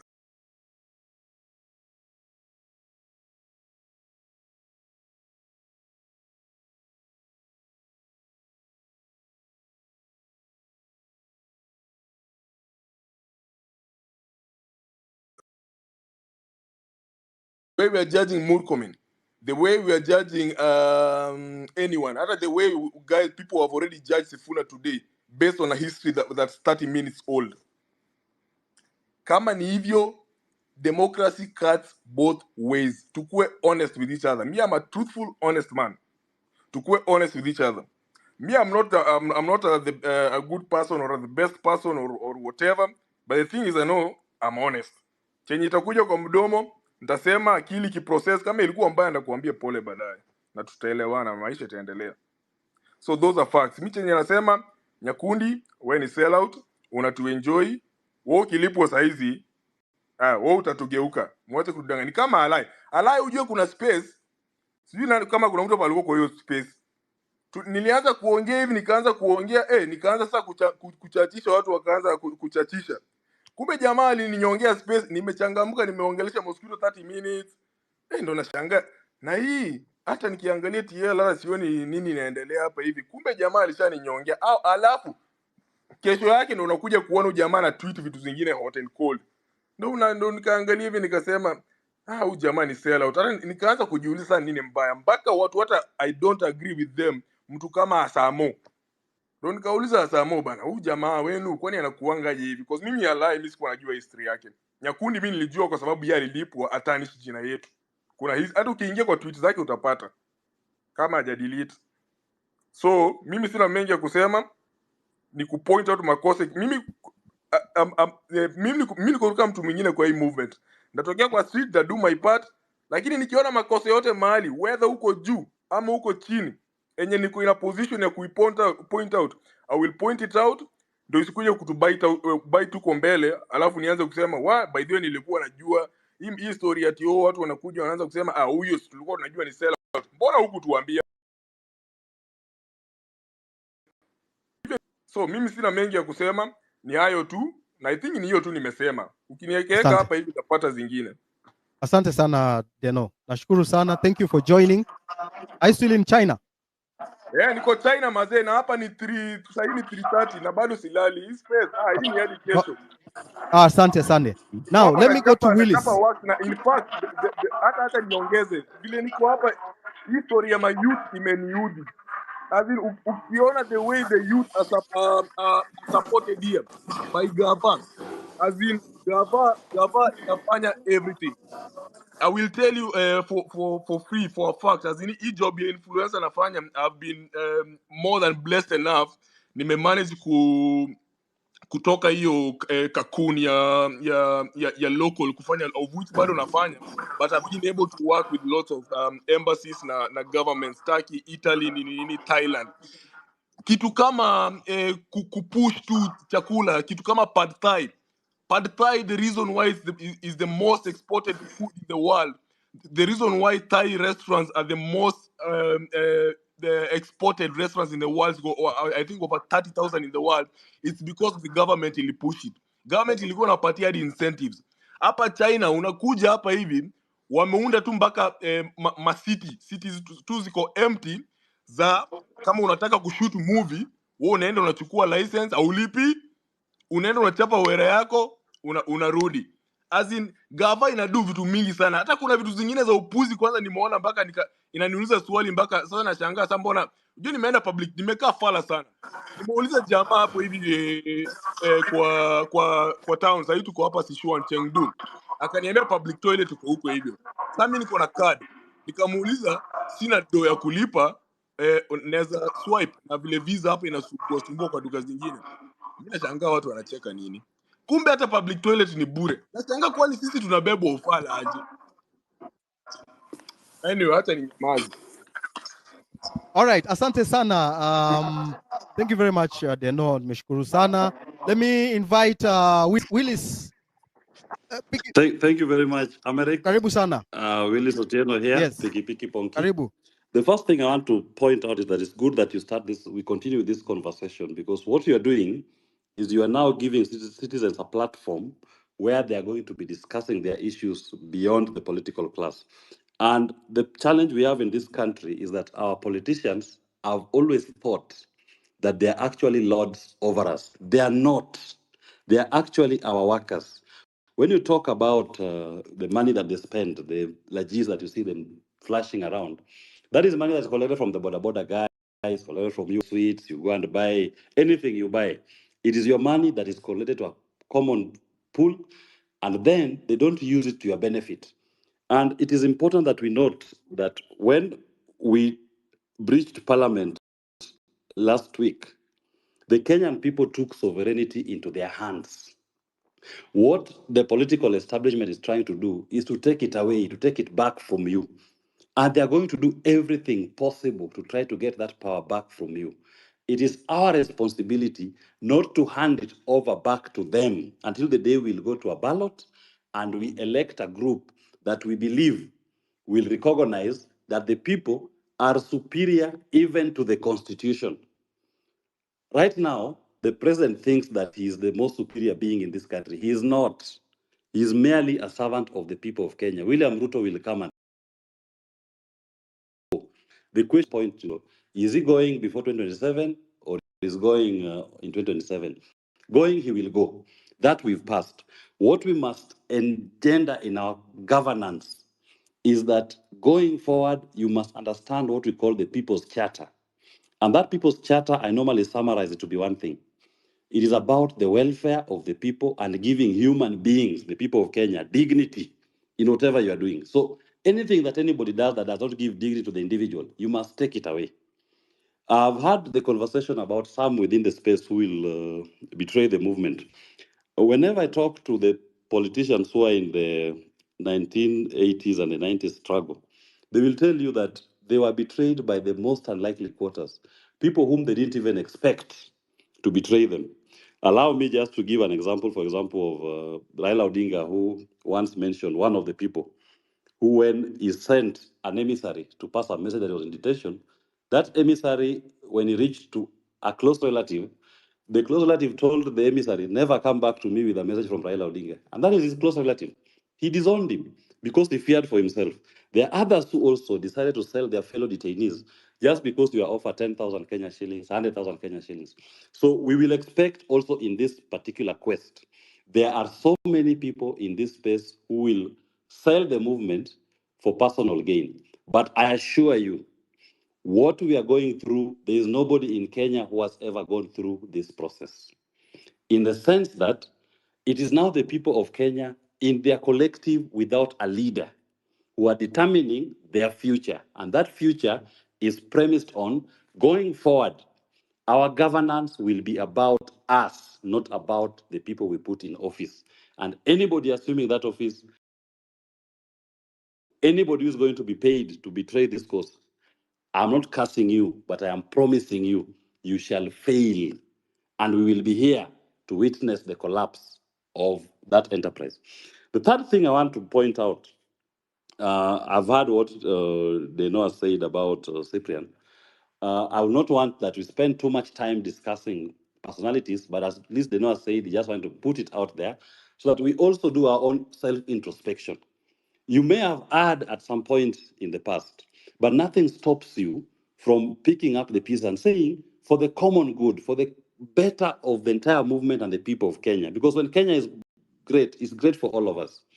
You are now going to have leave that past and focus this movement that is going to achieve a unity and a new country that makes sense to all Kenyans. Kenya must now make sense to all of us.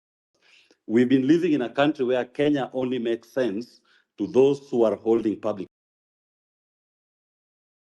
In fact, to me, look at the salaries that public servants earn vis-a-vis what private sector offers. You ask yourself why somebody, for example, will leave his legal practice to go and earn a salary of 300,000 Kenya shillings. But then 6 months into office, this man is walking around with 10 million Kenya shillings watches. This man is negotiating in advance to buy land worth of 100 million Kenya shillings and saying, I will pay you. Even if he was to take a loan, if he was to appear in any bank with his payslip, no bank will give him that loan. It simply means that he knows leaving private practice to go into government service is now an opportunity for him to accumulate for himself. And we must reject that. And that is what we are rejecting on the streets. Let's go to tactic. You witnessed today when the concert was being held and the young people turned up in their numbers for that concert. There was no act of breach because you caught the politicians, the near-doers, flat-footed. They are used to the usual rigmarole that you go to the street and they send policemen, they throw tear gas at you, they baton beat you up, throw water cannons at you. But we must now have ingenious ways of organizing that we will create a national mood that even the police at some point will be the ones on the street demonstrating, not the people of Kenya. Because what we are saying and what they're being asked to do to us when we are out in those spaces, even them, they love self-introspection. And you will witness it. The police will put down their guns and they will say, no, these people are not fighting for themselves. They're actually fighting as we are that country. Politicians cannot misuse our police force again. There's a point, Amerix, you raised, and I agree with it totally. We are going through the third and final liberation. And all Kenyans need to understand that. This is the third and final liberation, the economic liberation of man. We got our first liberation in 1963 when we attained independence. And that was purely a case of black people, Kenyans, electing their own to lead them. Then beyond that, we never got full political independence. And that is why the Matibas, the Rubias, Orengos, Railas, Muites went out to the streets to agitate for the repeal of Section 2A. They got those political rights, and I do believe, as guided by my party leader, that our political quest was settled in the year 2010 when we got our new constitution and we established the systems of government and we established even a Bill of Rights for the first time in our constitution. What we are going through now is there's been an attempt to claw back on those political rights, but those attempts, as you witnessed from even the Supreme Court decision in 2017 nullifying Uhuru Kenyatta's theft, and certain decisions that have come from the courts. But for a moment, think that the judiciary as a whole is open to this. Of course, there are some elements in the judiciary who will still try to claw back and try to eat back on people's rights. You witnessed, for example, when we were doing the housing levy case last year, and Justice Tande very courageously issued an order to stop the collection of that levy. The Court of Appeal followed up, and even when they had the appeal, they said, no, this levy is illegal, you cannot collect it. But William Ruto and his people proceeded to collect the housing levy using what they were calling the Affordable Housing Act. Now, remember this. At the time when the levy was introduced in Parliament through the finance bill, there was no, and the court stopped it. They had collected money almost 6 months into the financial year. They retained that money.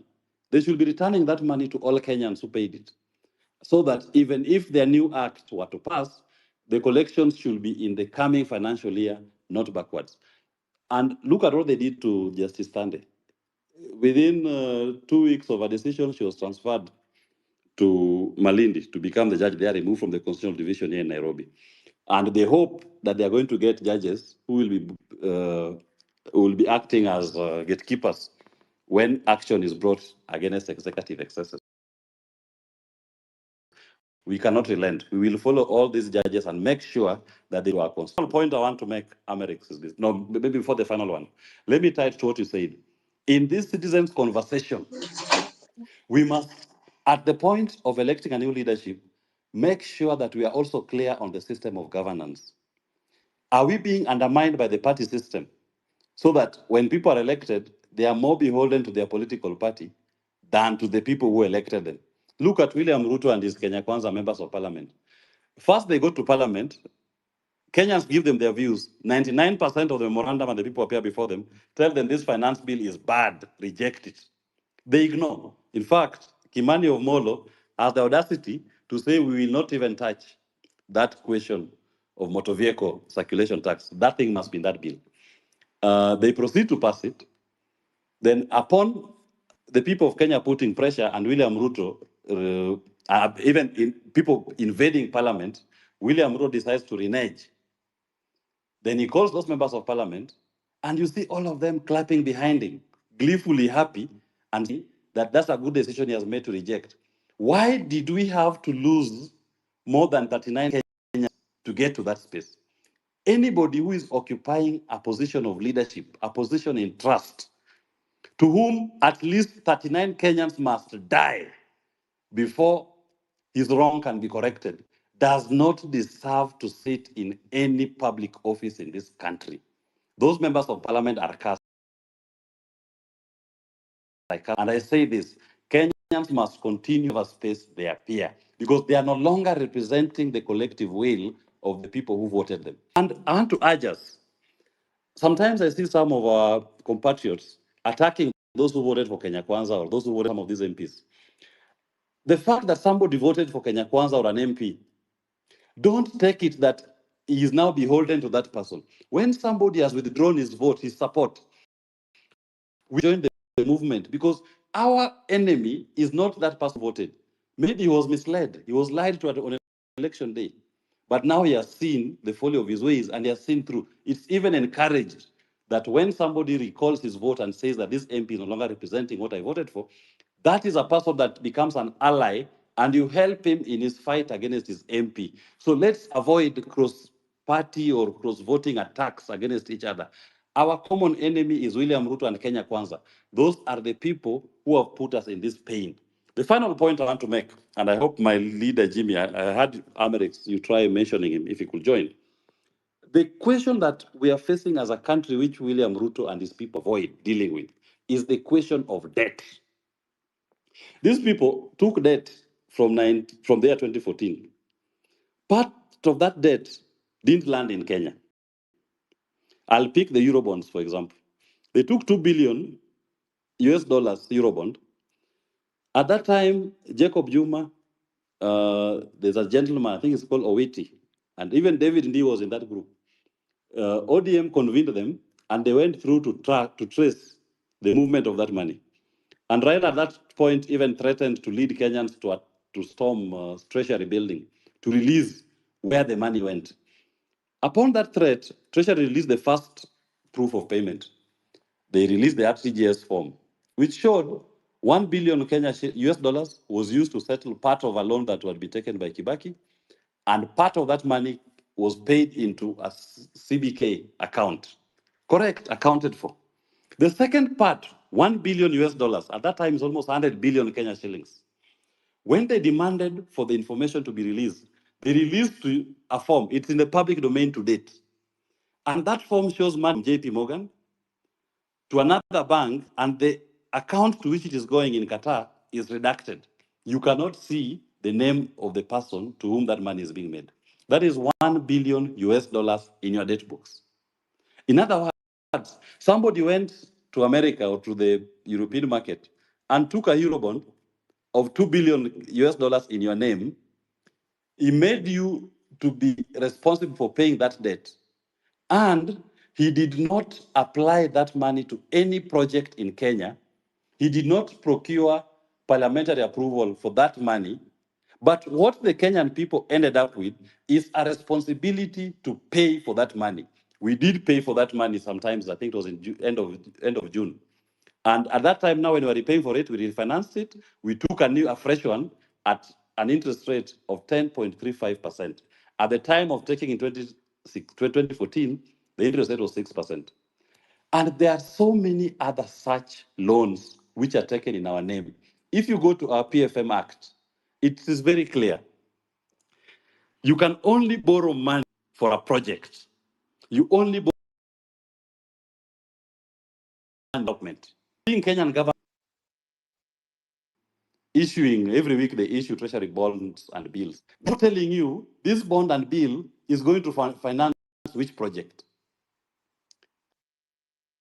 You are just saying 20 billion floated. People take out that loan and they come back to you. When the bank takes these loans, they are using your money, using my money that I have deposited in the bank. Then they go to my government to take a treasury bill or bond that is not pegged on any project. Government takes it to eat it. Once they eat that money, the government comes to me and you and collects an exorbitant interest rate to pay for that loan. Now, interest rate is at 16%. When they take that interest rate of 16%, they do two things. Number one, you are burdened with the high interest rate that you're going to pay from your tax money. Number two, even if you wanted to do your own project as an individual, they know he wanted to go and expand his food business. He goes to the bank tells him, they know, I will only give you a loan at an interest rate of 22%. Why? Because the bank prefers to lend money to government because government will pay for that money and will come back to the people of Kenya as a sovereign to cushion it. They know it's seen as now a credit risk. In fact, you are not even wanted in that banking space. Now, many Kenyans cannot access capital because of government borrowing illegally in the domestic market, burdening Kenyans with high interest rates and denying them an opportunity to even their own private ventures.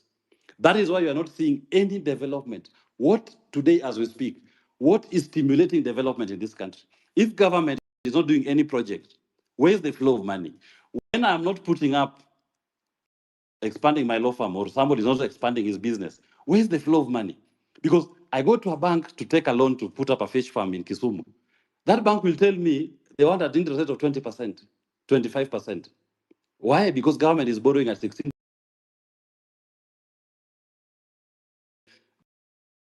They rather, now I cannot access that.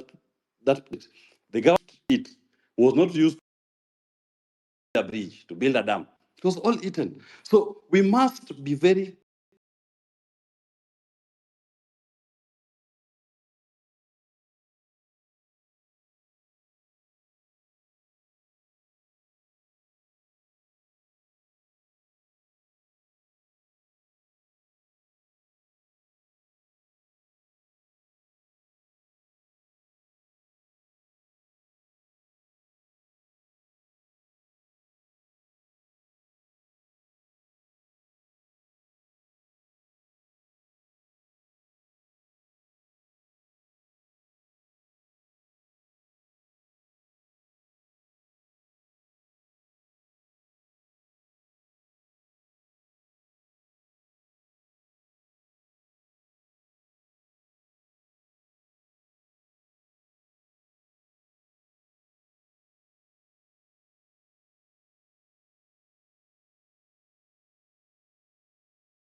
that tune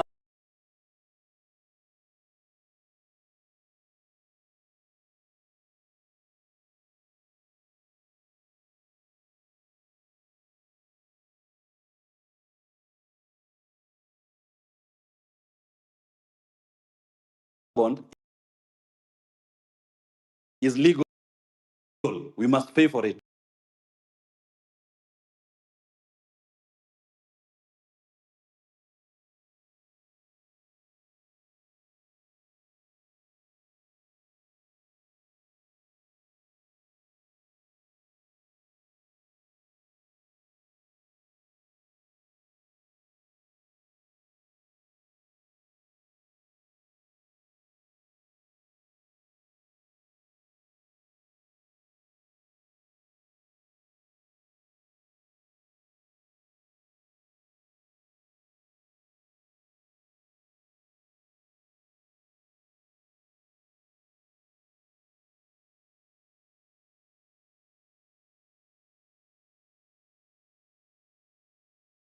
That allows government to float.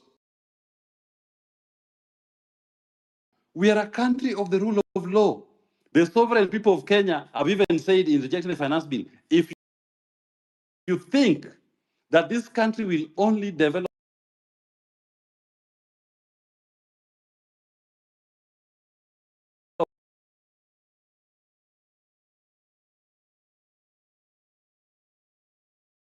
dam. So we must be able to call him to order. And another thing that I must mention, this space that we occupy, we must guard it. When William Ruto came to space last week, he was not coming to space because he loves this space. No, he was coming here to take it over. They've been the kings of the streets because on the streets they are able to manipulate our young people. They are able to pay some people to disrupt, to control the political conversation. But on the social media, he does not have control over this particular platform. This is a citizens' platform. This platform must be guarded and protected to posterity. Any politician who will come here or who will come into leadership in this country, even myself who has said I should be compared with Rigathi Gachagua, I believe I'm a better deputy president than him, if the time came. That politician must be told, you are not coming here to be our boss. You are coming into public space to be our servant, and you must be reporting back to the Kenyan people on space. You must hear that bullshit that they tell you every day. You must hear when they tell you fag off. You must hear it. You must respond to everything they're saying, whether you like it or not. I may not agree to the use of a particular type of language, but the Kenyan people who have put you in an office have a right to express themselves in the best way that they know how. If somebody's best way to express himself to say fuck off, then you must fuck off and listen to him. You must give him the respect to express himself, and you must do that which you believe is going to give him dignity when it comes to their governance. And finally, the point that you raised, Amerix, I say this. We must focus on the prize. The prize is a better governance. Kenya Kwanza may not give us that governance. And I urge our people, do not despair. When you see a regime using all the arsenals and all the tools that have been used before, Just know that you're doing the right thing. They started with the police. The Kenyan people overwhelmed the police with love. They tried tear gas, they tried water cannons. It was overwhelming. They went for the army. You are told now the army is out on the streets. The Kenyan people are overwhelming the army with love. Because these are people who are just appearing with water bottles and flags, saying, we are fighting for a better Kenya. Now they've resorted to the last arsenal that's normally used by falling regimes, is to start getting goons to infiltrate, try to buy some of who are perceived to be the spear leaders or the ringleaders of the movement. It was that is not a leader, Ahmed is not a leader, they know he's not a leader, Wanyakuni is not a leader, Otero was not a leader. There's nobody who is leading this thing. So they are finding it difficult to infiltrate. They will take one today, Osama today, but tomorrow a new Osama is going to be born. You'll find another, in fact, you kill one Osama, you take one Osama, 100 Osamas appear immediately to fill that gap. So we must guard this space jealously. Don't even spend too much energy crying over the fallen soldiers who will have been bought by the regime. Our tears should only be reserved for those of our Kenyans who've been killed, the Rex, the Basleys, the Dr. Margarets, who've died when fighting for a better Kenya for all of us. So let us please focus and let us make sure that we do not relent. And to our members of parliament, some of them who may be on this platform, you must now understand one thing. Power is in the hands of the people. Don't vote as a robot, that something is brought before you and you just vote. Sometimes you may have made a mistake. And I always say, when somebody makes a mistake, I'll forgive you the first time. But your conduct post that mistake. If, for example, the conflict of interest bill that was passed by a Senate, if some members feel that they never fully understood it, nothing stops you from bringing an amendment bill or even introducing amendments that furthers the good of the people. Take it back to Senate. Let us stop spending too much energy explaining ourselves out there for actions that you've done on the floor of the House and you're not correcting it. I, as a person, I have no faith at all in our parliament. In fact, where I sit, I believe when the Kenyan people occupied parliament, we were done with the parliament. And nothing will come out of that parliament that is for the benefit of. We are done occupy state. Ruto stopped by bringing the army and and goons to infiltrate. An occupation of state house does not in any way mean an insurgency or a coup.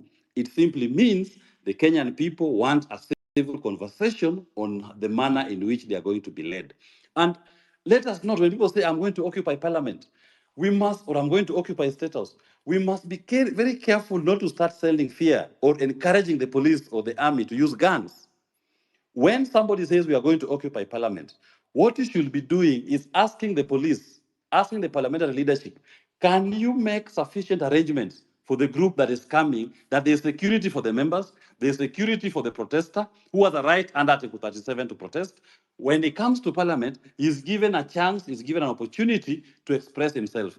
If you are going to set the parameter to be the gates of parliament, set it to be the gates of parliament. If it's going to be the lawns of parliament, set it to be the lawns of parliament. But you cannot say, if you come to parliament, we will kill you. And to say this, for these policemen who are currently being misused by the political administration to cause these deaths, I've been in a case, the Baby Pendo case, and in that case, we are suing policemen. We are suing former commanders, OCSS in Kisumu, the ones who killed protesters. They even clobbered Baby Pendo, a 2-month-old baby in her coat, baby coat. They killed that baby. Today we are in court. I've looked at all those policemen in the eye.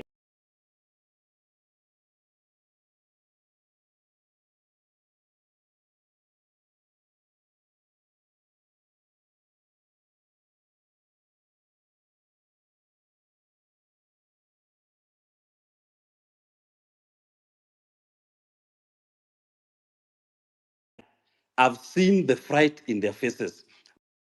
Note, when the time comes for you to answer for that, William Ruto, Kimani Ichung'wah, Ndindi Nyoro, or whoever you think is now sending you to do these things or is protecting you will not be there. You will carry your cross alone. Yebe is in court crying today over Baby Pendo. He is facing his day to answer to those charges. And we must document all these atrocities. The beauty is that criminal law, there is no limitation of action. I can sue you today, I can sue you tomorrow, I can even sue you 10 years today, even 30 years today. I can even wait for you to retire before I take you to court. And you will be called to answer to these charges. So anybody who's listening to me, if you come across any police atrocity, any misconduct by a unit sent, just collect the evidence. They may have the gun today, they may have the power today, but tomorrow they will not be holding that office. They will be called to account. And we must use all avenues available. I know there's a team of Kenyans who've even thought of going to the ICC so that the states can open an inquiry into Kenya. Because what we witnessed, this is not police controlling riots or demonstrations. This is a case where somebody has issued an order to the police to go out to civilian population and to exterminate them. When you have men wearing balaclavas and running around in a double cabin pickup, and they're covering their faces, carrying assault weapons. That is a death squad. That is no longer about controlling crowds. That's no longer about providing police. And those are issues that we must take up to either our local courts or even higher courts. And we must push to the end. We cannot at any point, even me, if I fall down and die today, this movement that the people of Kenya have started is bigger than me. It is bigger than William Ruto. It is bigger than Gachagua. It is bigger than anybody who has occupied this political space or anybody who has ever represented the people of Kenya.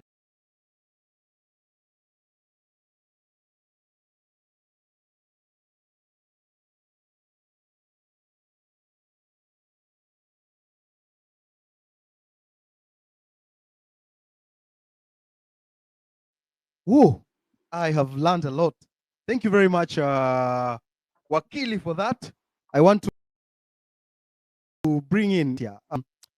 We don't allow politicians to speak here because politicians have destroyed our country. Politicians have polluted our society.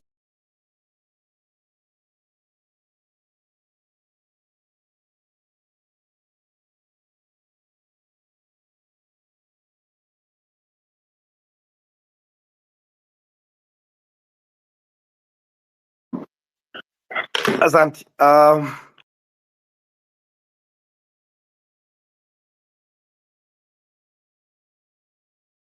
Kwanza, let me just begin by saying thanks for the platform that you have created. Impressed because you touched somewhere whereby there is a mess. You know, we have been just trying to talk,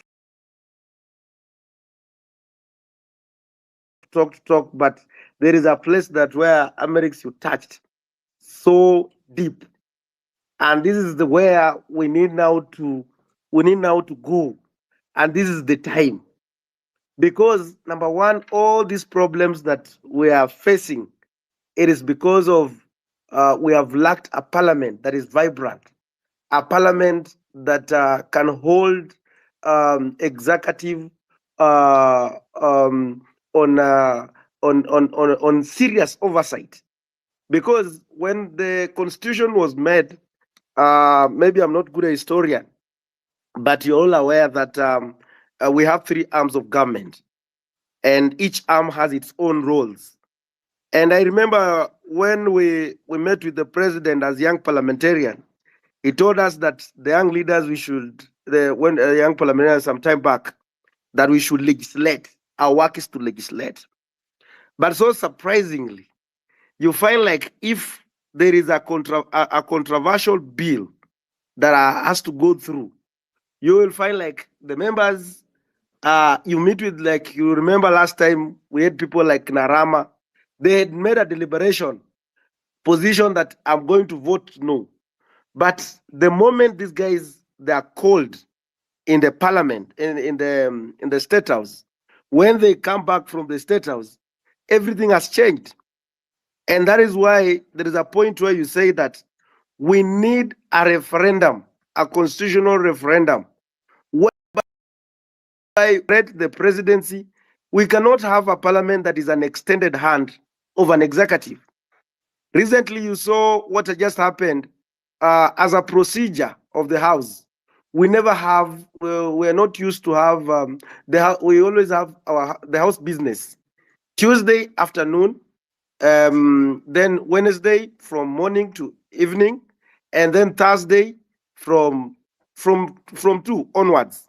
But if we want to have a sitting on Thursday morning, there is always a mover, and then we deliberate, and then we agree that the house is going to sit the following day. But it was very unprocedural that even most of us, we were not aware that you are going to have a sitting on that particular Thursday morning. But just because somebody has received instruction from the State House that we need to get the issue of the military, that now they have to pass it in the House, whether the opposition are there. So in the morning around 3, around 2, around 8, is when they are sending us message that we need to be in the House, when they have already themselves have been mobilized. There's this issue also they come up with, that the executive can even spend money, some money without the approval of the House that is outside the budget, and just because they receive the instruction from another arm. There is another one that the government can go ahead and borrow money even without there's a figure, without even notifying external borrowing, without notifying even the parliament. So you note that there is a problem, and this problem must be sorted out. There is no independence in the parliament, and that is why I just asked Amerix to request me to come in so that I can also explore, because we are there, like with the first time MP. Sometimes you will ask yourself, why are we not even be able to speak in the House? There are those, like there's one who say that there are those who they have stayed there, so they call them. That's why he told when I was going that I cannot be monolized here. I cannot be monolized, whatever, and then I come here again, because there are those who call themselves veterans. So you have a burning issue, but to get a point to speak, and then it becomes another hell. And then there is this what you call the patronage of the parties.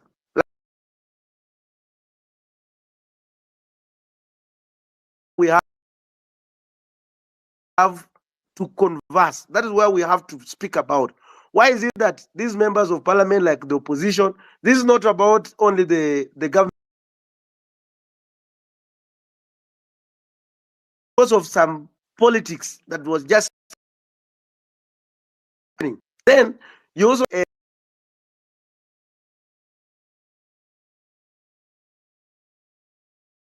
even those who are in the Kenya Kwanza, they'll be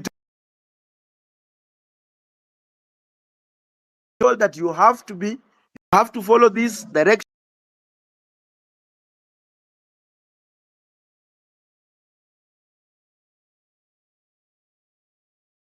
Nominate members into specific committees. And I want to ask also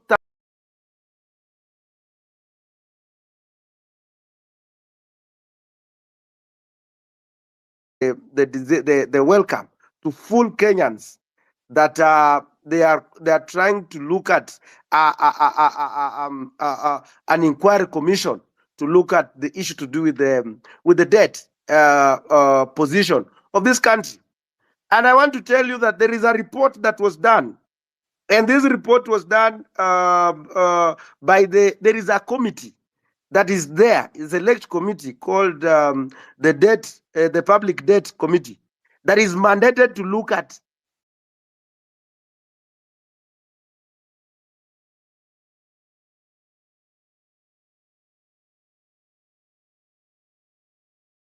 the debts of a country.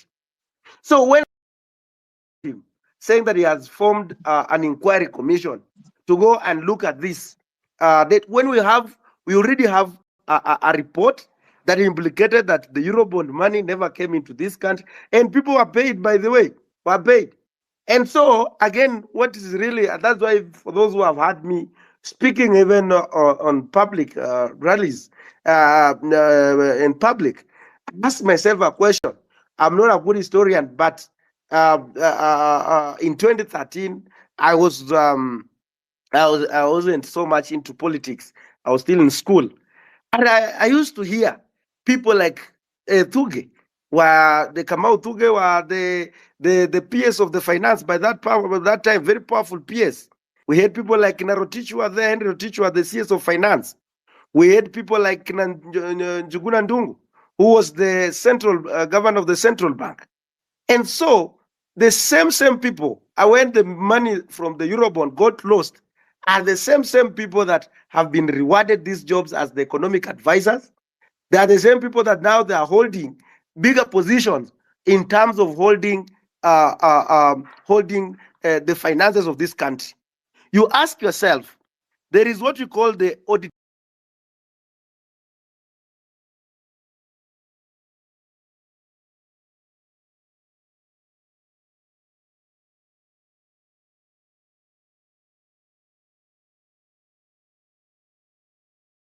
Now the auditor cannot even audit the central bank, and yet that is the work. So those are the things that I think are as the highlights of this, because this nation lies in your hands. And I'm happy that you have studied the dynamics of the politics of this country. That if we come and raise one person, say that this is our leader, then this person is going to suffer, will be under intimidation, will be bribing, will be all sorts of manner of, so that to make sure that the movement dies at a go. So when you and that is why I want all of you to remain with that slogan. And I'm happy that most of the members, you are mark timing each member. And I'm happy when Boniface Menguwen was trying to do, you are able to bring him on board and tells him this is the direction that we want. I've heard about people like Robert Alai, being called on order. You have to make a position. You don't need to have someone to come and discourage the people, because these people, they're under again. You remember the last Finance Act of the Finance Bill, or the Finance Act of 2023. In the House, there is what you call the Business House Committee. The Business House Committee is the one that is mandated to give members on the business that are going to come into the House to be discussed. It is so much unfortunate that even it is unpredictable.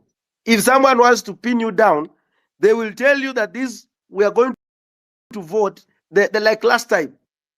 We have not been notified, like we knew voting is going to be next week. Our leader, who is there, has not communicated to us, telling us that now there's going to be voting on this particular time and day and time, so that don't go away. So you just find at the moment the voting starts, and that's why finally in 2023 Finance Act, most of the people were in the House, but they never voted, because walikuja wanafunga mlango, and that is it. So I just wanted to referendum and fix some of the things that you are seeing, because look at the last thing that I just want to tell you, and I'm happy that this is the thing. I'm in the Committee of Agriculture.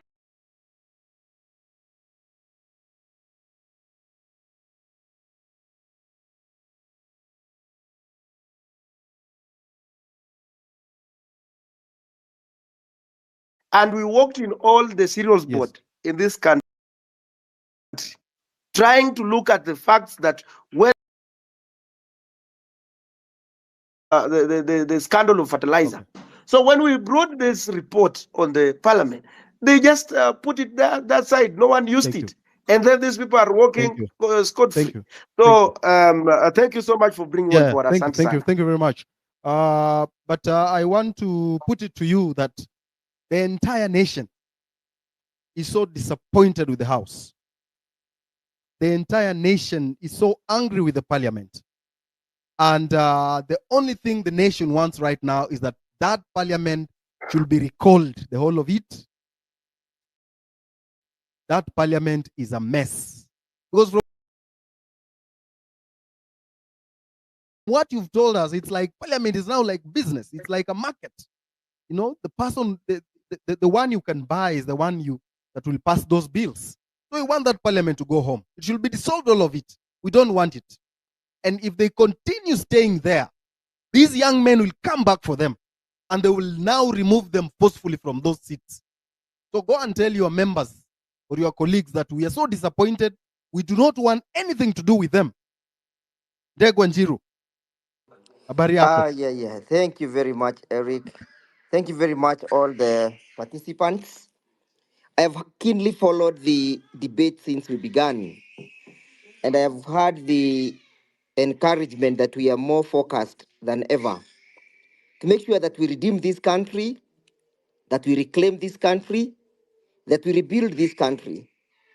And the process of reclaiming and redeeming this country and rebuilding it requires a lot of self-sacrifice. It requires a lot of commitment. It requires a lot of gathering than scattering. It is therefore my appeal that during this very dire session that we have engaged ourselves in, that we try to gather as much as we can and scatter less as we can. Because all of us at this particular time, everybody matters to us. And now, moving forward, I have listened to my learned senior, Mr. Willis' submissions. I have also heard the sentiments of the host about the question of parliament. We have, I've heard the submissions about the question of the IBC, the public debts, and all those. I'll tackle each at a time. I would begin perhaps by tackling the question of the IBC and where we are at the moment. And what are we waiting for? Constitutionally, at the lapse of 14 days, whether William Ruto decides to sign to assent to the bill or not, the bill will become effective and will become law. But upon becoming law, how then do we move on, and how is a bill proposing to constitute the IBC? And that is where we should be focused at or on. I submit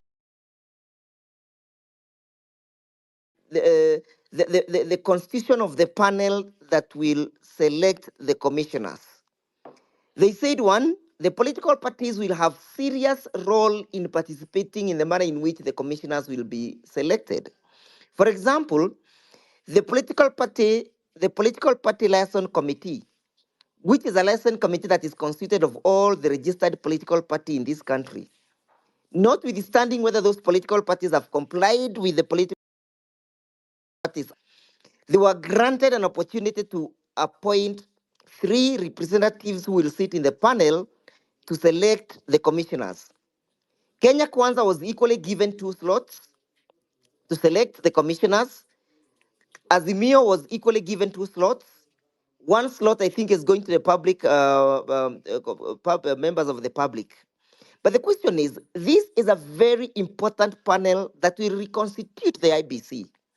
We are in this mess because the IBC decided to ramble down our elections. The IBC decided to take the direction they took. So, and are we watching the country taking the same route of constituting an IBC that perhaps may not have the integrity that is required to oversee a secure, a fair, a free and fair elections? I am calling upon you, brothers and sisters, that we focus on this particular panel. The panel is the one that is mandated to appoint the IBC commissioners. Who will sit in those particular panels? Who will sit there? Because the person of who sits determines how the election will be conducted in the future. Equally, it will also determine whether or not the commissioners that shall be constituted will be people of integrity, people who meet chapter 6 of the Constitution. That is to mean, even if we were to say that we are now beginning to recall our members of parliament, again, the IBC, which is the commissioners, will play a major role. So I am calling upon you to be on watch and on the outlook as to which individuals will sit in those particular, in that particular panel for selecting the IBC. Number 2, on the question of parliament. Yes, it is true, parliament has failed this country. It is true, parliament is an extension of the executive. It is true that parliament is a moribund. In fact, Baba keeps on saying ni hanisi. But the question is, strategically, what should we focus on first? Should we focus on the ineptness of parliament, or should we focus on making sure that William Ruto goes? And then if we are therefore to look at those two dynamics, if we are to say that William Ruto must go, one, by way of resignation, if you look at Article 146, which calls or which speak about the resignation of parliament, it is constitutionally incumbent that a resignation of a president cannot be tendered in the absence of parliament, because the constitution says that it is the Speaker of the National Assembly who shall receive that resignation in the event it arises. I do not see in my own thinking William Ruto ever tendering his resignation. Ako na kichwa ngumu sana, huyo mtu hawezi resign. So the question of resignation is almost a tall order for us to keep on pushing on it. But the other question is, do we have other constitutional tools that are available in the constitution that we can roll into motion to make sure that William Ruto does not get to 2027? Because that is our issue. I submit that yes, we have a constitutional tool that the people can use, and it is a tool of impeachment. If we are to say we shall apply the tool of impeachment to take William Ruto home, whom or who shall participate in this process of impeachment? Again, it is Parliament. Parliament plays the major role. It becomes the playing ground where this impeachment will be manifested. So you realize that if we focus on Parliament and we focus on William Ruto, then we shall be losing the battleground in those two fronts. In my view, Parliament as it is currently can be redeemed. And it can be redeemed from William Ruto by applying a lot of pressure on them to make sure that they were elected for purposes of representation of the people and not to represent William Ruto. I have seen a lot of I've seen a lot of serious paradigm shift from the members of parliament, from how they behaved when the bill was in parliament, how they behaved when they passed the bill, and how they have now behaved when William Ruto declined to assent to the bill. They are actually apologetic. I have also seen a paradigm shift because ya history ya kusalimiwa kila wakati. So it looks like if parliament is pushed to a corner, it looks like they can take a route, they can take a turn and start supporting the people. That is to mean, therefore, if we are to take the tool of impeachment as a tool of making sure that William Ruto does not get to 2027, as a means of dislodging William Ruto, Parliament becomes an integral player, and we can make sure that we push them the way we pushed the finance bill, so that they may then vote with the people. Also gives and some vocal point to the revolution. Remember, the revolution is fizzling out because we do not have a vocal point. We do not have something mali tunalenga sisi wote. When the revolution was high and up in arms and in high spirits, we were all focused on the action of parliament in respect to the finance bill. If we give parliament another burden of impeaching William Ruto, kindle the spirit of the revolution, and the people will start focusing on the question of impeaching William Ruto. We will go to the streets saying impeach, impeach. We will go to occupy parliament again to tell them you must impeach William Ruto this time round. So that becomes, in my view, another way of rejuvenating the spirit of the revolution. The final one is where we are saying that number one, the resignation has failed. Number two, impeachment has failed. Then we go to factory setting. We go to the second Tuesday of August, 2027, where we are saying then William Ruto will go out by the way of the ballot. Then the question is, are we then prepared for the ballot? That is to mean if option one, resignation fails, two, impeachment fails, we go to the constitutional tool of the elections. How have we prepared our people for option three? Where option three will be will be the climatization of the entire revolution and the manifestation of the results of the revolution. In my view, I do not think that we are taking proper actions and proper steps towards preparing ourselves for the 2027 elections.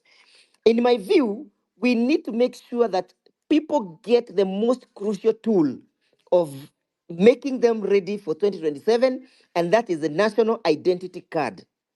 The national identity card is the key to the warehouse that will send William Ruto home. How many Gen Zs have registered as a citizen of the Republic of Kenya? The other question is, do we have the facilities that are capable of producing all the IDs that are pending between today and 2027? And don't you think William Ruto will sabotage our revolution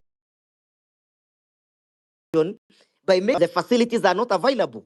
I am proposing that we devolve the process of registration of the people to the counties or to the most minute level that people can easily and expeditiously get registered. That is to mean the equipment that generates the IDs must be removed from Nyayo House, be taken to where people can easily collect them. It should be our priority to push that IDs be issued as many as we can. But again, that William Ruto will sabotage because he knows that is a tool that he cannot evade. The other question is, when you look at the question of the Election Act and the role of the people requirement to register as a voter, I was asking myself today, how many things am I able to do as a Kenyan on the face or the fact of just holding an identity card? If I have an ID, I can get a visa. If I have an ID, I can withdraw M-Pesa. If I have an ID, I can do a lot of things. Why is it so difficult and why is it a requirement that for me to vote, I must be registered? I must have a vote. I must have. There must be a rigorous process which must be rolled in a clandestine manner for me to be able to vote.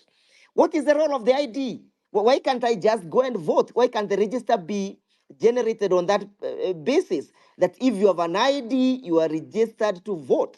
Those are some of the things that we might think and might impact or call for the of the entire electoral laws.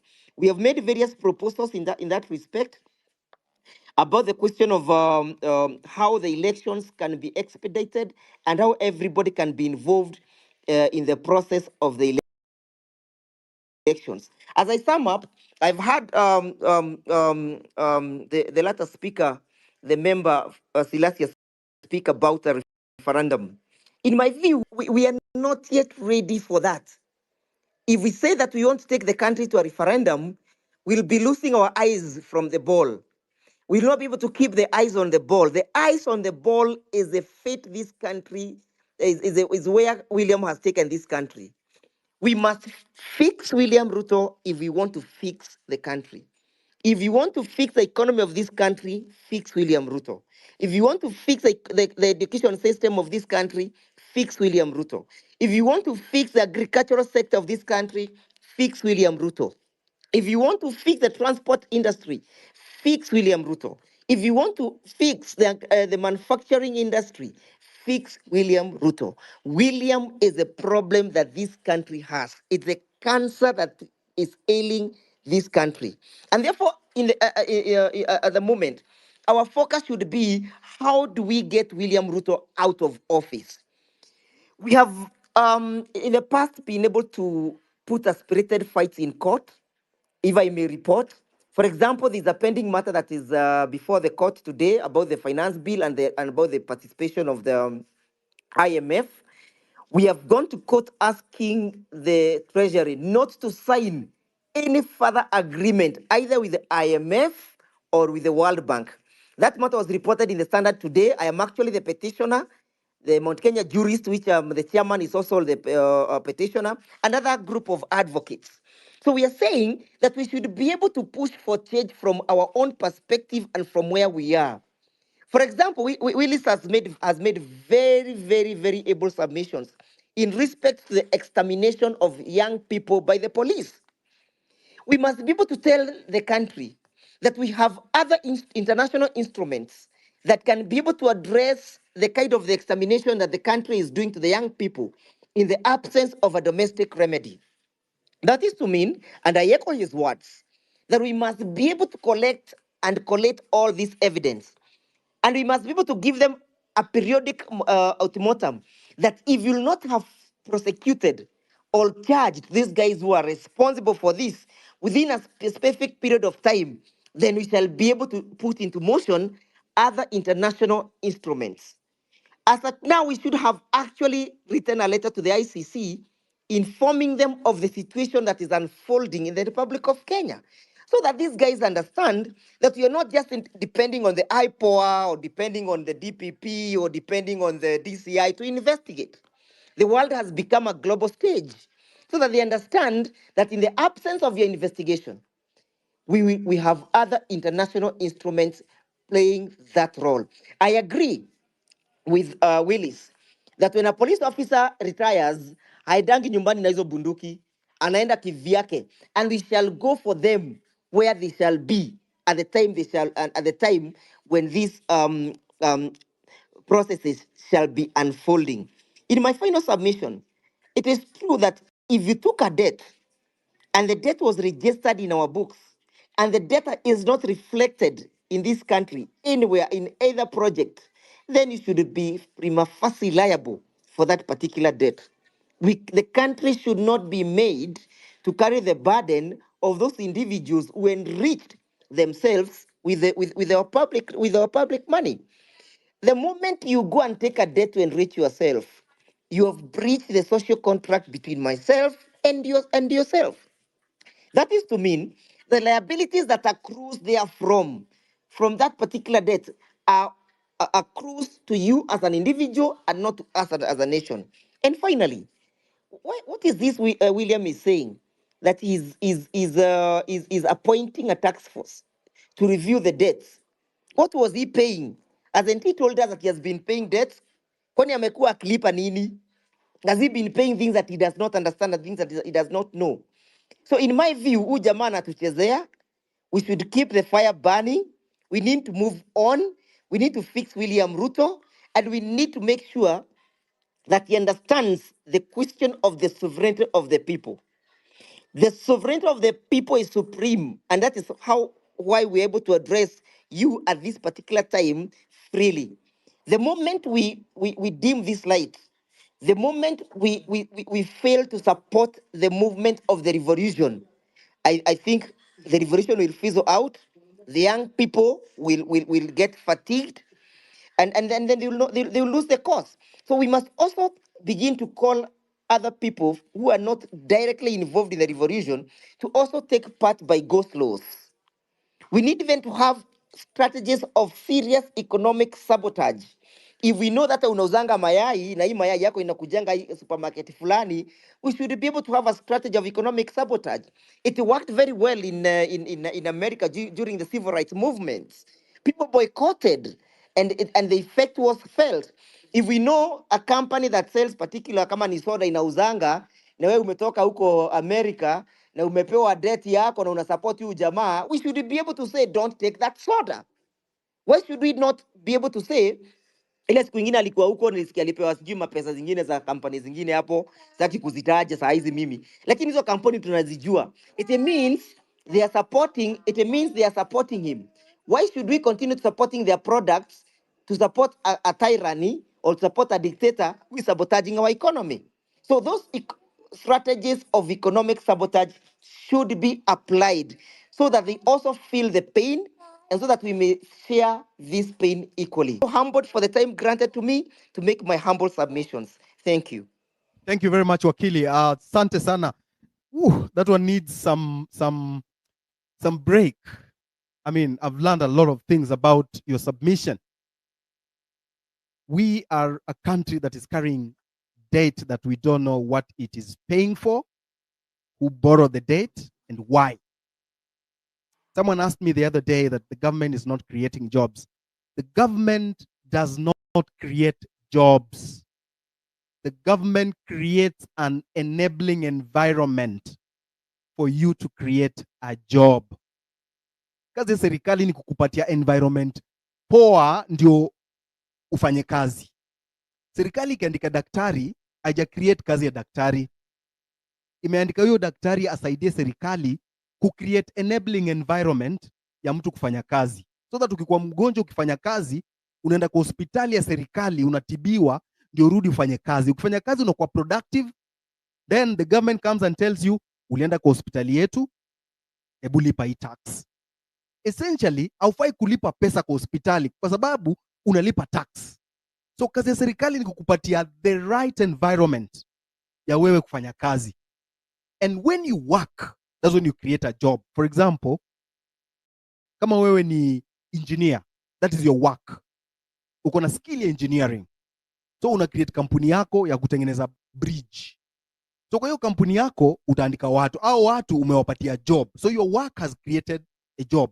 So serikali kazi yake ni kucreate environment ndio wewe ufanye nini? Thrive, ukwe productive. So when you are productive, ndio serikali inakuja nasema, jo hapo umekuwa productive, hebu nipatie hata 10%. Lakini tuko na serikali yenye inakuitisha 10% hata kama hujakuwa productive. So serikali kama hiyo tunaita predatory government. It is like a predator, ni kama vampire. Aioni ukifanya kazi, uko nyumbani umekaa. Lakini inakuambia file returns. How do you file returns na unataka kazi? Inakuambia file nil returns. Sasa walikuwa wamefika ile level ya wanataka kuangalia kwa M-Pesa yako. Mimi nimekuja kwa inbox yangu, umesema umelala njaa. Nimekutumia 200 ili ujisupport. Wanaingia kwa M-Pesa yako wanasema ulipata 200. So kwa hiyo 200 tupatie shilingi 20. Usipopeana hiyo shilingi 20 by 30th of June, wanakufungulia mashtaka. Ile siku utapata job, unaletewa barua unasema haukulipa tax miaka fulani na tunakuitisha penalty ya 80,000. That is predatory government. And we must stand up against this predatory behavior ya serikali yenye tuko nayo saa hii. We must stand. That's why wakili amesema we keep the fire burning. Na kuna strategies mingi. Kuna watu wata protest, kuna watu huko nje, kuna watu wata raise heat hapa kwa digital platforms, kuna watu wata boycott, kuna watu watakuwa na slow inatoja wata go slow. Kesho madaktari wanaenda MOH. It's part of the revolution. Si ati mna separate mnasema hao ni madaktari. Madaktari wanaenda MOH kesho Afya House. Inafaa wale wenye watakuwa waende wa support. That is just putting the pressure. Na aim ya madaktari ni moja. Ni kupoke holes kwa hiyo cabinet, kwa sababu hiyo cabinet iko na watu filthy. Jana mwana cabinet secretary fulani ameshikwa huko na bibi ya mtu, amepigwa mangumi. How can a whole cabinet secretary, ule ambaye anabeba value na bibi ya mtu, unapigwa mangume huko na unaibishwa huko? So it is not true that the president is saying ati cabinet yake ni safi. It is dirty, and I think this is the worst cabinet secretary in the cabinet office in the history of this country. Hata ya Moi haikuwa mbaya hivyo ya 1990. So Tontenas, you said you want to sing something. Can you sing something as we take a cup of water, a glass of water, and then we come back? Yes, sir. I'm on. Can you hear me? Yes, we can hear you, sir. Introduce yourself. Yes, we can. You are a young man. You're a Gen Z. How is Not music? really. I'm not a Gen Z per se. I'm a millennial. All right. Yeah, my name is Alan Shioso, but you can simply call me Shio. That's easy. Yes. I'm a performing artist under Right. this entity called Tontenas Entertainment. All right. And basically, I do advocacy through All right. performing art. That is playwriting, acting, directing, music directing, and singing. All right. So today I'll do an original piece of Before you go to whatever. the original piece, how is the environment? Is the government giving you a good environment to escalate your talent? Not really per se, because as an artist, I believe change Yes. can only come through structures. Yes. And so far, we don't have structures. Even when we try to put up suggestions, Mhm. they are not being followed to the core. So I believe the best way is having structures that will elevate the creative economy. All right. And so that artists can be sustainable. And I'm on course doing that under Kenya Cultural Center, incorporating Kenya National Theatre. And I hope for starters, this blueprint that I'm trying to put across will make sense, because my passion is creating a sustainable environment for the creative economy. Because as a practitioner in the theatre space, as a performer. It's really hard at the moment, since even since COVID came in, it has been worse. But we keep on pushing. Yes. All right. What about Talantahela? There's something called Talantahela. Talantahela, from my point of view, I've only seen its impact on the awarding of thespians under Kenya Theatre Awards. So far, that is what I've seen. But from my point of view, I feel awarding theaters at an accolade point of view is not really sustainable. We need programs under the Kenya Cultural Center, for example, for the thespians, that have structure that can be funded and bring artists on board, so that we shape their talents according to art and culture in this country. And in the same way, I believe art and culture is not more of tribe. We can commercialize our ethnicities positively, and create a unity of purpose. Right, go on, take it over. Yeah, so this is a rendition of an original on YouTube, Loudest, basically being vocal on matters social, political, and economic matters. But I'll do the vocal part of it. There is the original piece is incorporated with other artists, and it's more of pop and street sound. So stay tuned for Sema Tena. Tunasakanya kado wanatuibia, tunapigania wax wanatukazia, wanadai tuko free wametukalia, pesa zilingia bank zikadisapia, mwananchi yuko njaa mwenyekiti amekaa akisinzia parliament. Ufisadi umejaa wa maombi wamekaa wakingojea ka sacrament. So potelea pote kama chwani kwa mkono ya polisi traffic. Jam ni kokote una haki kwa mikono ya polisi culprit. Hey, kula mali ya umma kwa ofisi. Tai juu ya kitambi ni ofisi. Tunashika tunachoma mwizi. Kumbe kuna mwingine kwa ofisi. Mlishasema ni wakati wa kutenda. Mlishasema ni wakati wa kutenda. Mlishasema ni wakati wa kutenda. Mlishasema ni wakati wa kutenda. Unapenda mnene juu anakupa vinene, miaka 5 mitini juu utamona kwa teli, kuongeza madeni mifuko ndefu karele, mpeleke kotini atatoka na deni, jukani kesi hakuna za wadosi, nimewadadisi amnaga mikosi. Mnaiba mnasema ni mokozi, wananchi wakiteta mnawaitia mapolisi. Yo sanseni samesi unajua ni usanii tu, sanseni samesi unajua ni kuimba tu. Usinifinye hapo, usinifinye hapo. Mlishasema ni wakati wa kutenda. Mlishasema ni wakati wa kutenda. Mlishasema ni wakati wa kutenda. Mlishasema ni wakati wa kutenda. Thank you. Thank you very much. Where are you? Where is your studio? Where can people get you? Because your songs sound to be revolution songs, and I'm sure as we go on with this revolution, we want more of these songs. Where can we get you? On social media or the physical studio? Physical studio. Physical studio, currently we are at Kitengela. Yes. Chairman Road behind Eastmart. All right. Yeah, that is where the basic, the physical studio is. But on social media platforms, you can find us on Tenors. And we occasionally hold shows at Kenya National Theatre. All right. Yeah. Thank you very much. Can we have Milton? Milton? Thank you, sir. Thank you so much, Amerix. Yes. I'm so happy that you decided to host this. You know, so many people didn't know the guy who actually started this movement. They've been really searching. And even your followers, most of them didn't realize when this thing started because it was deep. Someone once posted a speech of President Uhuru some time back. Many didn't understand it, and someone said that hii ni watu wenye wamepata B minus kwenda juu, wengine wangoje bloggers wawaexplainie.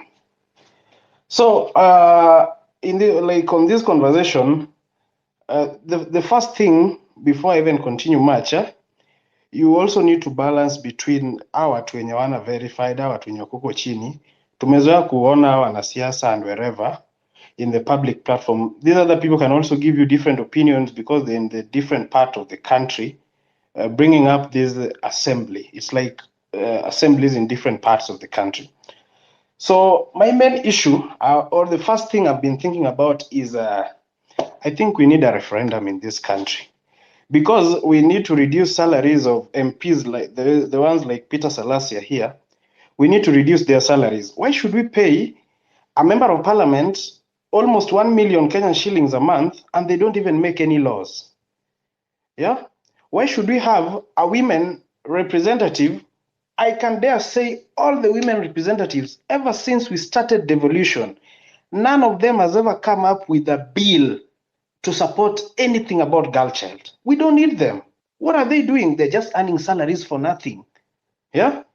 The other thing, nominations of different posts in the political space must have a meaning.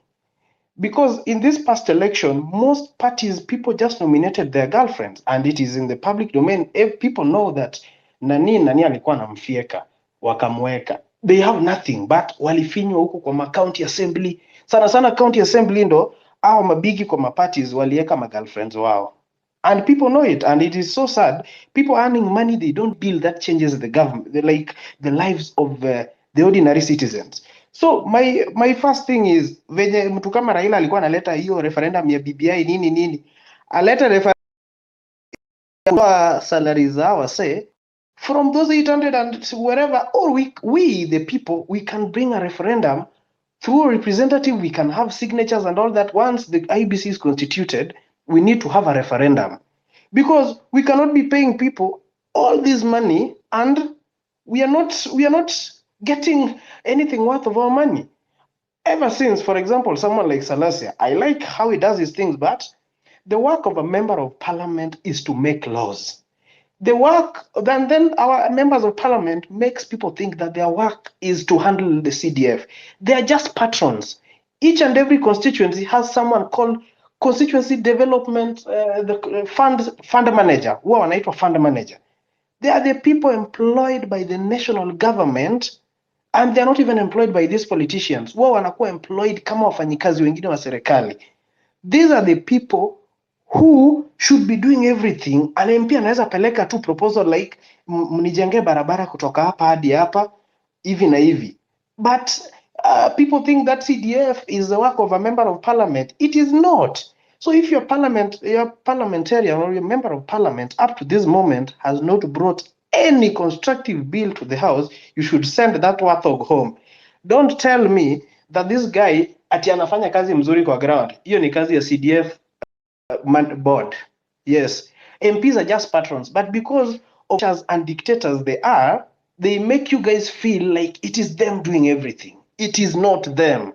This is the job of those fund managers pale chini. Ni ile cause wao wanaogopa wanasiasa wanashindwa kufanya something against them, but members of parliament wanakuwa tu patron wa hizo nini. So we need to reduce salaries of a MCA anafaa kuearn at most 70,000. A member of parliament, people like Akina Salasia, they should be earning 200,000 maximum.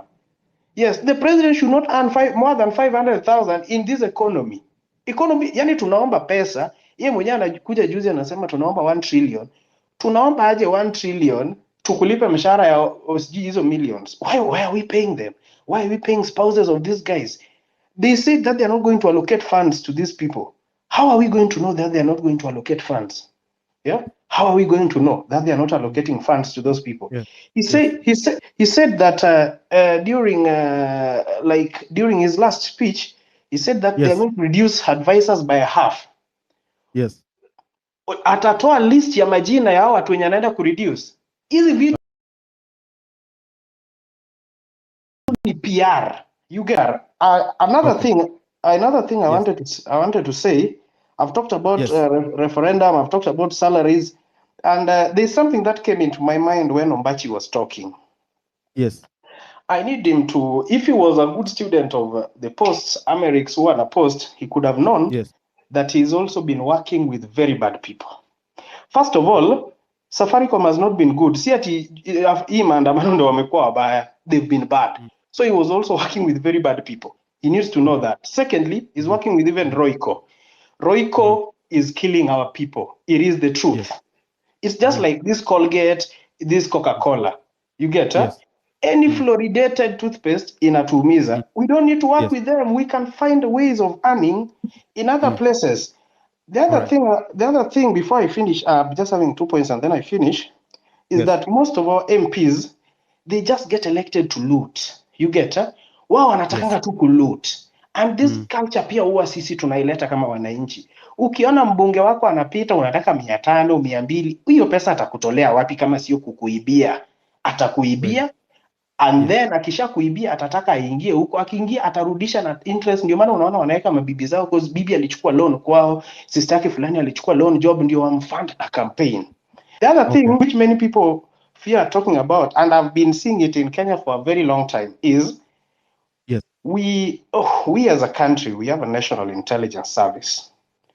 And I tend to feel our governments who wanatumia NIS to manage politics of the country, something that should not be happening.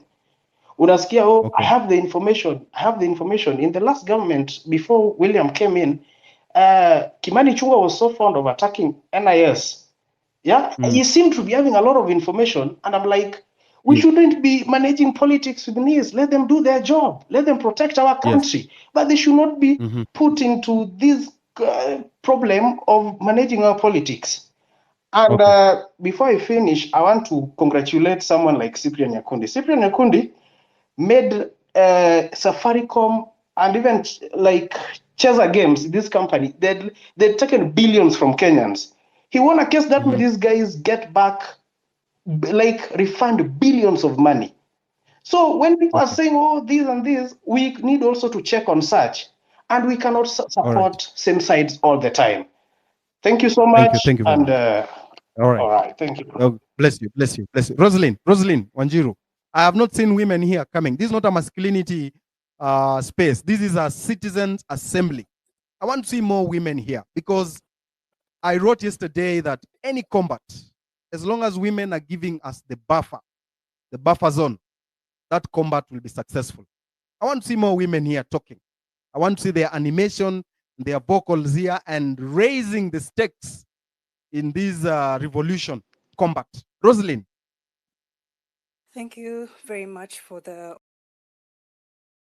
Honestly, didn't think that I'd get the mic this fast, but thank you so much. Thank you to everyone who's tuned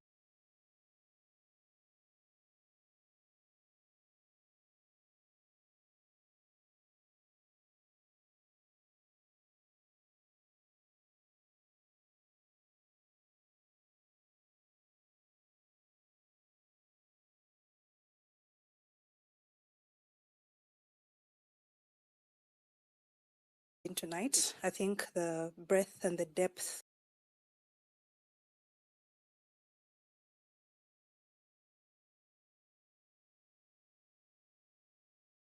about of money.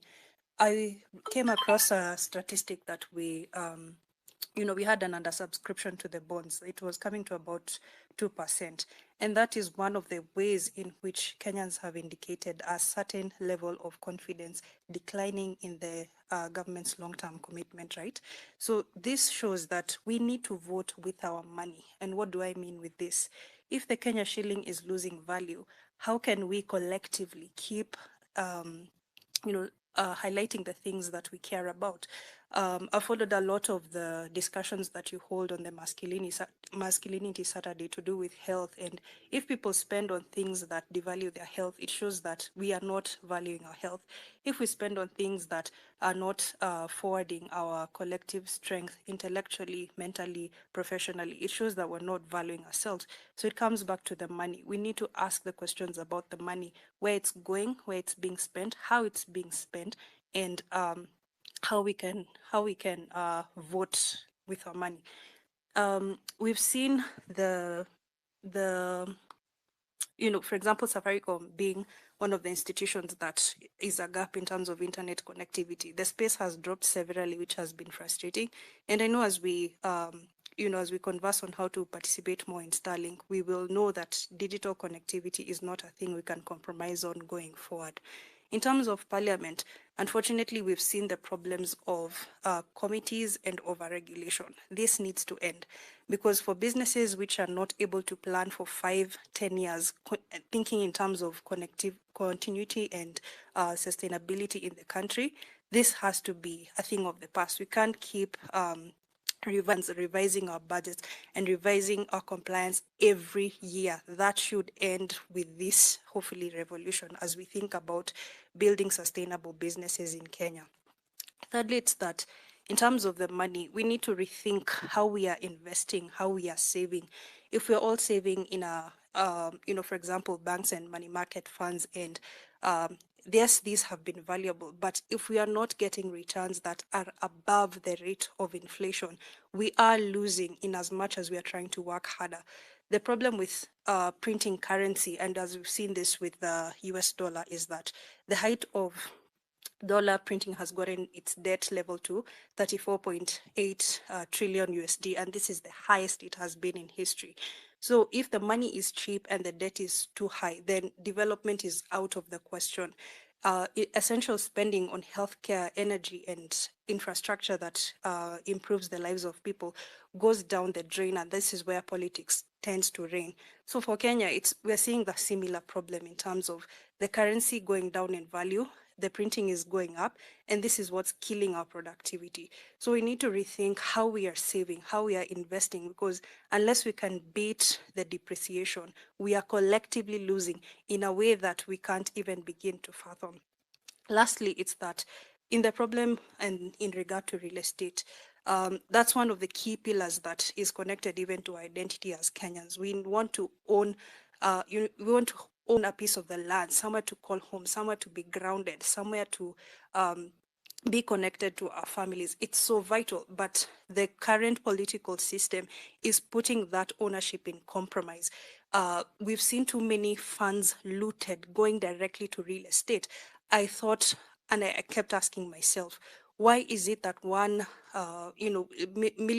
millions that are looted, billions that are missing, and we keep seeing palatial homes, we keep seeing new estates, new apartments, and new flats? Why is this a pattern? The fact is that it's another way that is killing our collective productivity, because if we as a majority of Kenyans are earning less than 100,000 shillings or less than 150,000 shillings, when will we afford a real estate demand or pricing of 5 million, 10 million, 15 million shillings? And this is minus furnishing, minus the long-term goals that we want. We need to rethink the money, because this is where our collective strength is being sapped. And if we can see this conversation in terms of the future and in terms of breaking away from what has been expected of us, then we do have a shot at doing this differently. So allow me to just sum that up right there, and I'll summarize some of these thoughts in the comment section. Thank you very much. Thank you very much. That was brilliant. Brilliant. Mora. Shanky, they have said you should sing, and if you sing, they'll sleep. I don't know why they don't like you. Mora. Thank you so much, Amerix, for this space. And yes, I don't have much to say, but I just want to talk about two things. The first thing is, I think we're not talking so much about education, because a couple of years ago, maybe 3 years ago, somebody in campus will pay 30,000, 40,000, and then suddenly they're required to pay around 250,000. In as much as we have inflation, I think there's just something that the government is not telling us about. Either they don't want people in this era to go to school, they don't want people to be educated so that they may question their expenditures and stuff like that. Another thing that I want to also talk about is, I think something like Kenya Power is to be totally Because, for instance, a week ago, I will buy tokens. 1,000 bob probably will give me around 48 units. Today, it's giving me 38 units. Either they're eating our money, and I do understand that Ruto, I'll call him Ruto, he has these guys over there and he doesn't want to let them go. Probably he's getting a cut out of what they're making. And then another thing that I also want to say is the big problem with this government, either Ruto has bad advisors or he's not taking their advice. Because for heaven's sake, if you have an advisor like David D, what do you expect? Totally nothing. David D, the only thing that he wants to do is just to eat and get fat and then abuse people online.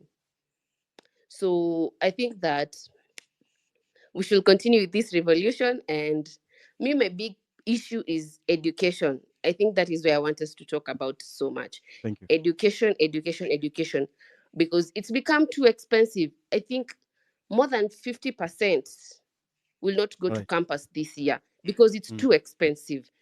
Yeah. And most people are relying on, you'll get families depend on their kids to go to campus to liberate them from poverty. Yes. And if they cannot acquire that education, then that means they'll continue living in dire poverty. Yes. Thank you. Yeah. Thank So you very for me, much. that's all that I wanted. Thank you very much. I just want to say something about education. Nataka mnisikie vizuri. Juzi mlisikia cabinet secretary mwenye anadeal na mambo za prisons akisema prisoners wataanza kulipa tax, na hamkuelewa nini anasema. Kitu inafanyika hapa ni kwamba they make education expensive. Usifikie we kama mtu wa mtaa. So education ikiwa expensive, hautaenda shule. Kama utaenda shule, hautapata opportunity ya kupata job na nini na vitu kama hizo. So utajipata at a disadvantage position. So utashikwa, labda umepatikana unaloita unatafuta kazi, ama unapatikana umefanya crime, because lazima uishi. Utashikwa, upelekwe prison, uambiwe sasa juu wewe umeshikwa utalipa tax. Prisoners walipa tax. Na hiyo tax unajua inatoka wapi?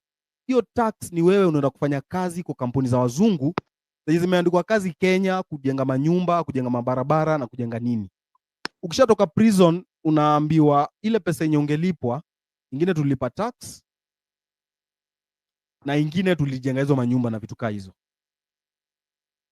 That is what they are planning. Hiyo ndio ile book ya the capitalists. That's what they do. To keep young men in prison so that they can get cheap labor. Na kama hamsimami kusema education ikuwe accessible. Hata katiba inasema education must be accessible to each and everyone, every citizen. Why are they making education so expensive to all of us? Education inafaa ikuwe kitu ya kila mtu. Saizi CBC is very expensive. Mtoto anaenda shuleni na vitabu 10. Mtoto wa class 2 anaendanga grade 2 ama grade whatever. Amebeba vitabu, anakuja anafanya assignment nyumbani usiku, analala saa 4. Mtoto wa miaka 9. And that education is expensive. And the people we took to parliament to talk about this are not talking about it. Juzi kumekuwa na kesi kotini ya CBC. Task force ilundwa hapa ya CBC, hatukusikia ilisema nini. So education is going to be expensive day, as long as World Bank and World Economic Forum and IMF wametushikilia shingo, life inaenda kuwa hard. That's what tumesema, third liberation is economic liberation. Lazima tujiliberate, tuko independent. Agriculture ikwe yetu. Manufacturing sector ikwe yetu. Kila kitu ikwe yetu. Ukimaliza shule unafanya kazi hapa Kenya. Because Kenya iko na ability na capacity ya kujisimamia. Kimuzi. Shukran, Amerix. Can you guys hear me? Yeah, go on. Thank you so much for unblocking me. First and foremost, I'm not the enemy. Enemy ni Ruto. After 4 years, nimetoka Mexico. And funny enough, hata Nyakundi alikuwa ameniblock and the enemy. The enemy is just to employment, because I'm really passionate about youth and employment. And just to echo on what you have just been saying right now is a quality education. Like quality education is a requirement even by the UN. Unajua the SDGs, people should be knowing about the SDGs. Kuna SDGs 17 and quality education, gender, clean water and sanitation, all these iko huko, infrastructure, energy, it's there. People should be learning about sustainability. For a nation to become sustainable, we should be having these bare minimum things. But Ruto's government is frustrating people. Another thing I want to talk about is a justice. Hii ndio ni kitu nataka kuongelea kabisa, ikuwe the first one. Mi sitaki hao polisi, I'll just mix. Sitaki hao polisi wa get away with this murdering of innocent individuals. Personally, I know the family through a friend, the family of Eric Chieni. And it was so painful, their story. Ukisikia their story, actually they were requesting to have a space of the victims just to rant to talk about how it's affecting them because it's from their own perspective. Tusikize uchungi yao because people really underrate, and that's why like nasikia ni huyo polisi akionekana mali yako, like we should all these people accountable. Ruto should do something about these people. It's becoming normal. We're actually normalizing killing of protesters in Kenya. Baby Pendo alipotezwa 2017 during the protest Watoi. Juzi kuna mtu ameshutiwa. Watu, they are losing their lives. It's no longer peaceful. Huko Maliniko, actually Maliniko, I have gone to protest in this country na hakuna mahali wanatumia excessive force. It's actually like ni kama unaenda concert ndio ni protest. That's actually something that should be implemented. You're number one, justice for the victims of the family. Like lazima they pay justice. Number two, I just want to talk about Mali. You guys know I was the biggest supporter of this regime, but Mali tulitokana na hii regime ni youth unemployment na the galana kulali, food security. We cannot be talking about food insecurity in a country and yet we have galana kulalu. I actually have a whole file ya watu walikuwa Israel wenye waliletwa training wako Kenya unemployed, more than 800 people, their names, their occupation, be it an agronomist, be it a agricultural engineer, be it agribusiness, be it agricultural, be it a nutrition, who you are food to, you understand what I'm saying? Be it a person of horticulture, be it floriculture. I have all these people, all their files. But what is the government doing? Wanapea watu wadosi kazi huko juu agriculture. Actually, it is so shameful that someone was coming from this place and they are discussing very important aspects of engineering panel. They don't know, like, mnafanya nini? And one thing now, sitete wazungu, they are bullshit wote, but inasema they really value competency. Ukienda table na wewe ni engineer, umesema wewe ni civil engineer, you should prove that you are a civil engineer. Personally, I'm an employed, miserable, and registered engineer because of all that is going on in Kenya. But what I'm saying, Kenya doesn't value meritocracy. Ndio maana tuko nao mafala pale huko juu. And before I come to youth unemployment ya mwisho, I just want to talk of something that has affected me yesterday and the other day, and people are thinking that we are on this or anything. It's about the betrayal and it's an issue. Tumeamua saizi it's an issue, na nimesikia Ombachi akiongelea it's an issue or anything, and even Nyakundi Ombachi was bashing you, and I am actually concurring with Ombachi because back in the time Nyakundi, unajua chenye ulikuwa unafanya, and we both know, tunasema ukweli, we both know ulikuwa unakubali kununulia na Safaricom and that such, but it's a thing of the past. Now the enemy is Ruto. Hata Otero iliniumiza personally because we were supposed to co-host a space ama a space concurrent na ile ingine parallel, but I don't know why you did that. Like, it really hurted me. Nika, I don't know, heri hata dem to cheat on you because unaweza pata dem mwingine, but for a man, the biggest pillars that define a man is trust, loyalty, and integrity. You should never break that. You should never break that. Money can never buy such. Money can never bring back lost lives. What Osama did, he derailed this movement, but sasa tumerudi na ubaya. Today I was really happy that naona watu wametokelezea Sabasaba and the movement, Admiral to make a space, the movement is back. We have forgotten about Otero. it's kind of personal for me because saidi hata watu wanadhani I was paid. Yes, I was paid. I was paid because of I was paid na hatred. I am paid by the loss. I have this government. I am paid by the misery nimepitia na hii government ndio nikatoka hiyo nchi. Mimi sitaki kuwadanganya, singewahi Kenya, but nimetoka because of what I saw and what I'm going to it. The youth unemployment.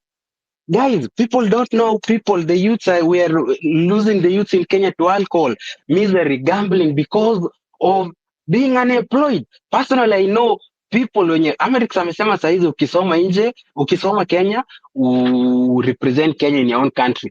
The countries like Israel, let me talk about here. Countries like Israel, if you go to Ivy League universities, their students like 95% absorption rate, and that's why only Tel Aviv iko na almost more than 10,000 startups. It's a startup nation. It has more than 10,000 startups because they really fund these people. But what's happening to our government? Mbona Ruto asiweke tu nini ya kupea research facilities? There is a student in electrical engineering UN ikiwa alikuwa here ahead of me, aliunda a voting system ya blockchain. Mbona hapo haifandiwa hiyo kitu iwekwe ikuwe kaya IBC ya Kenya?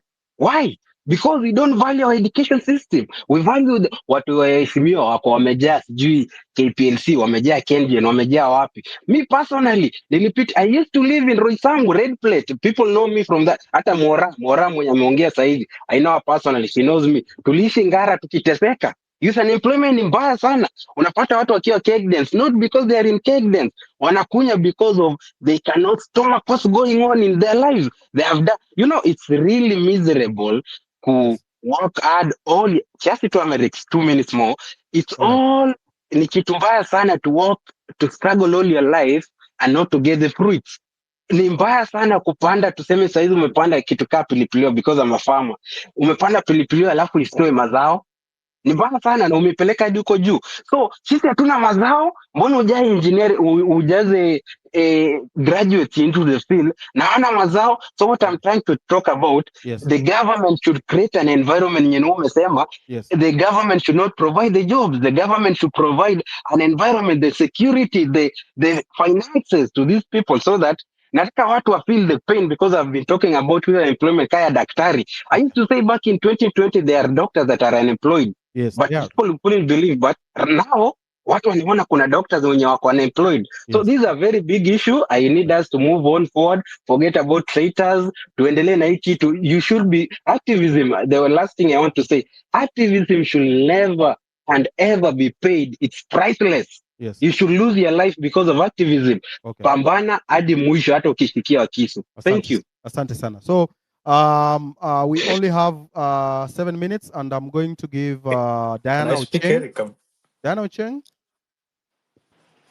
Hi, I'm here. Yes, I'm giving you 2 minutes.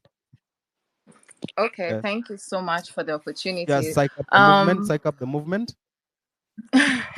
Asante. Yes. I'm Diana Wakili, and I'm just here to reiterate what Willis and my fellow council say. All right. What we're experiencing over here, guys, as much as it was the finance bill, true, the finance bill is going to pass come 14th of July.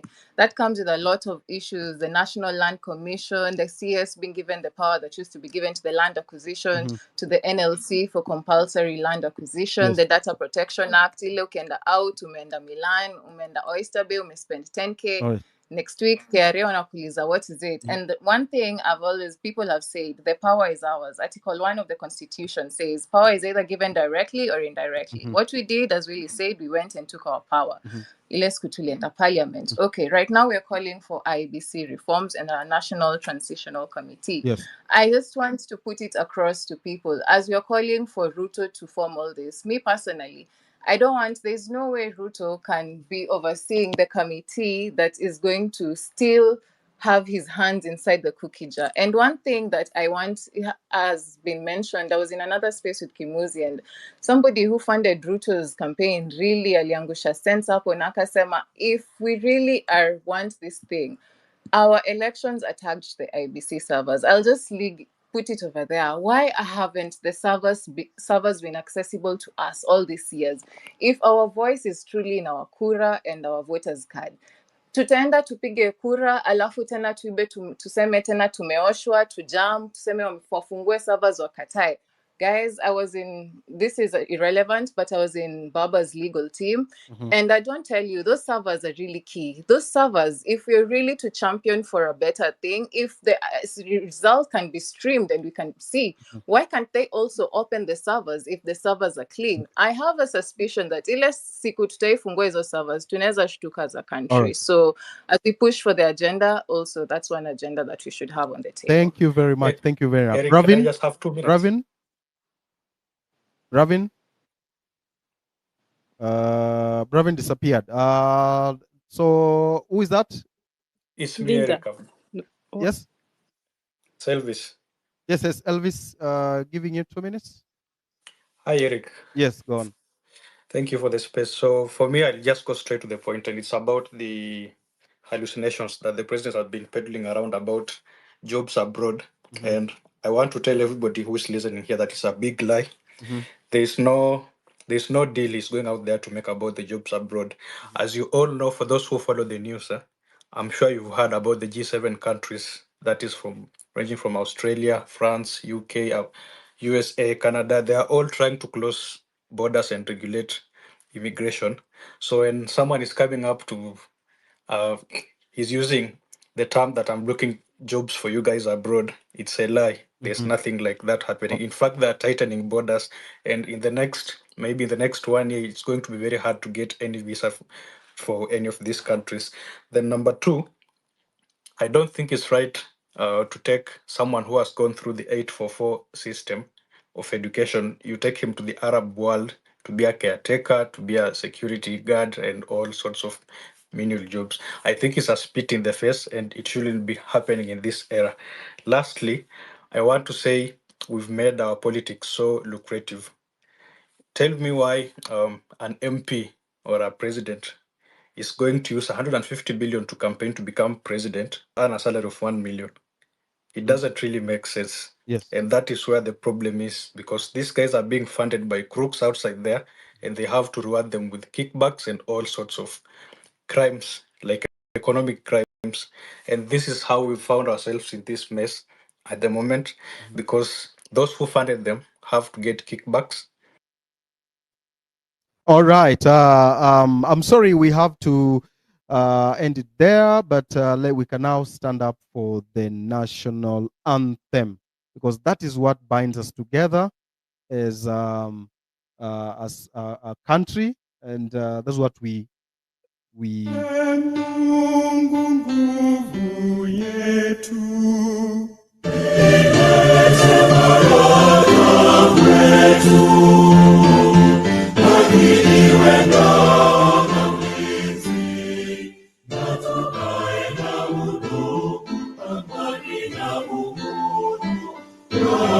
Tupate na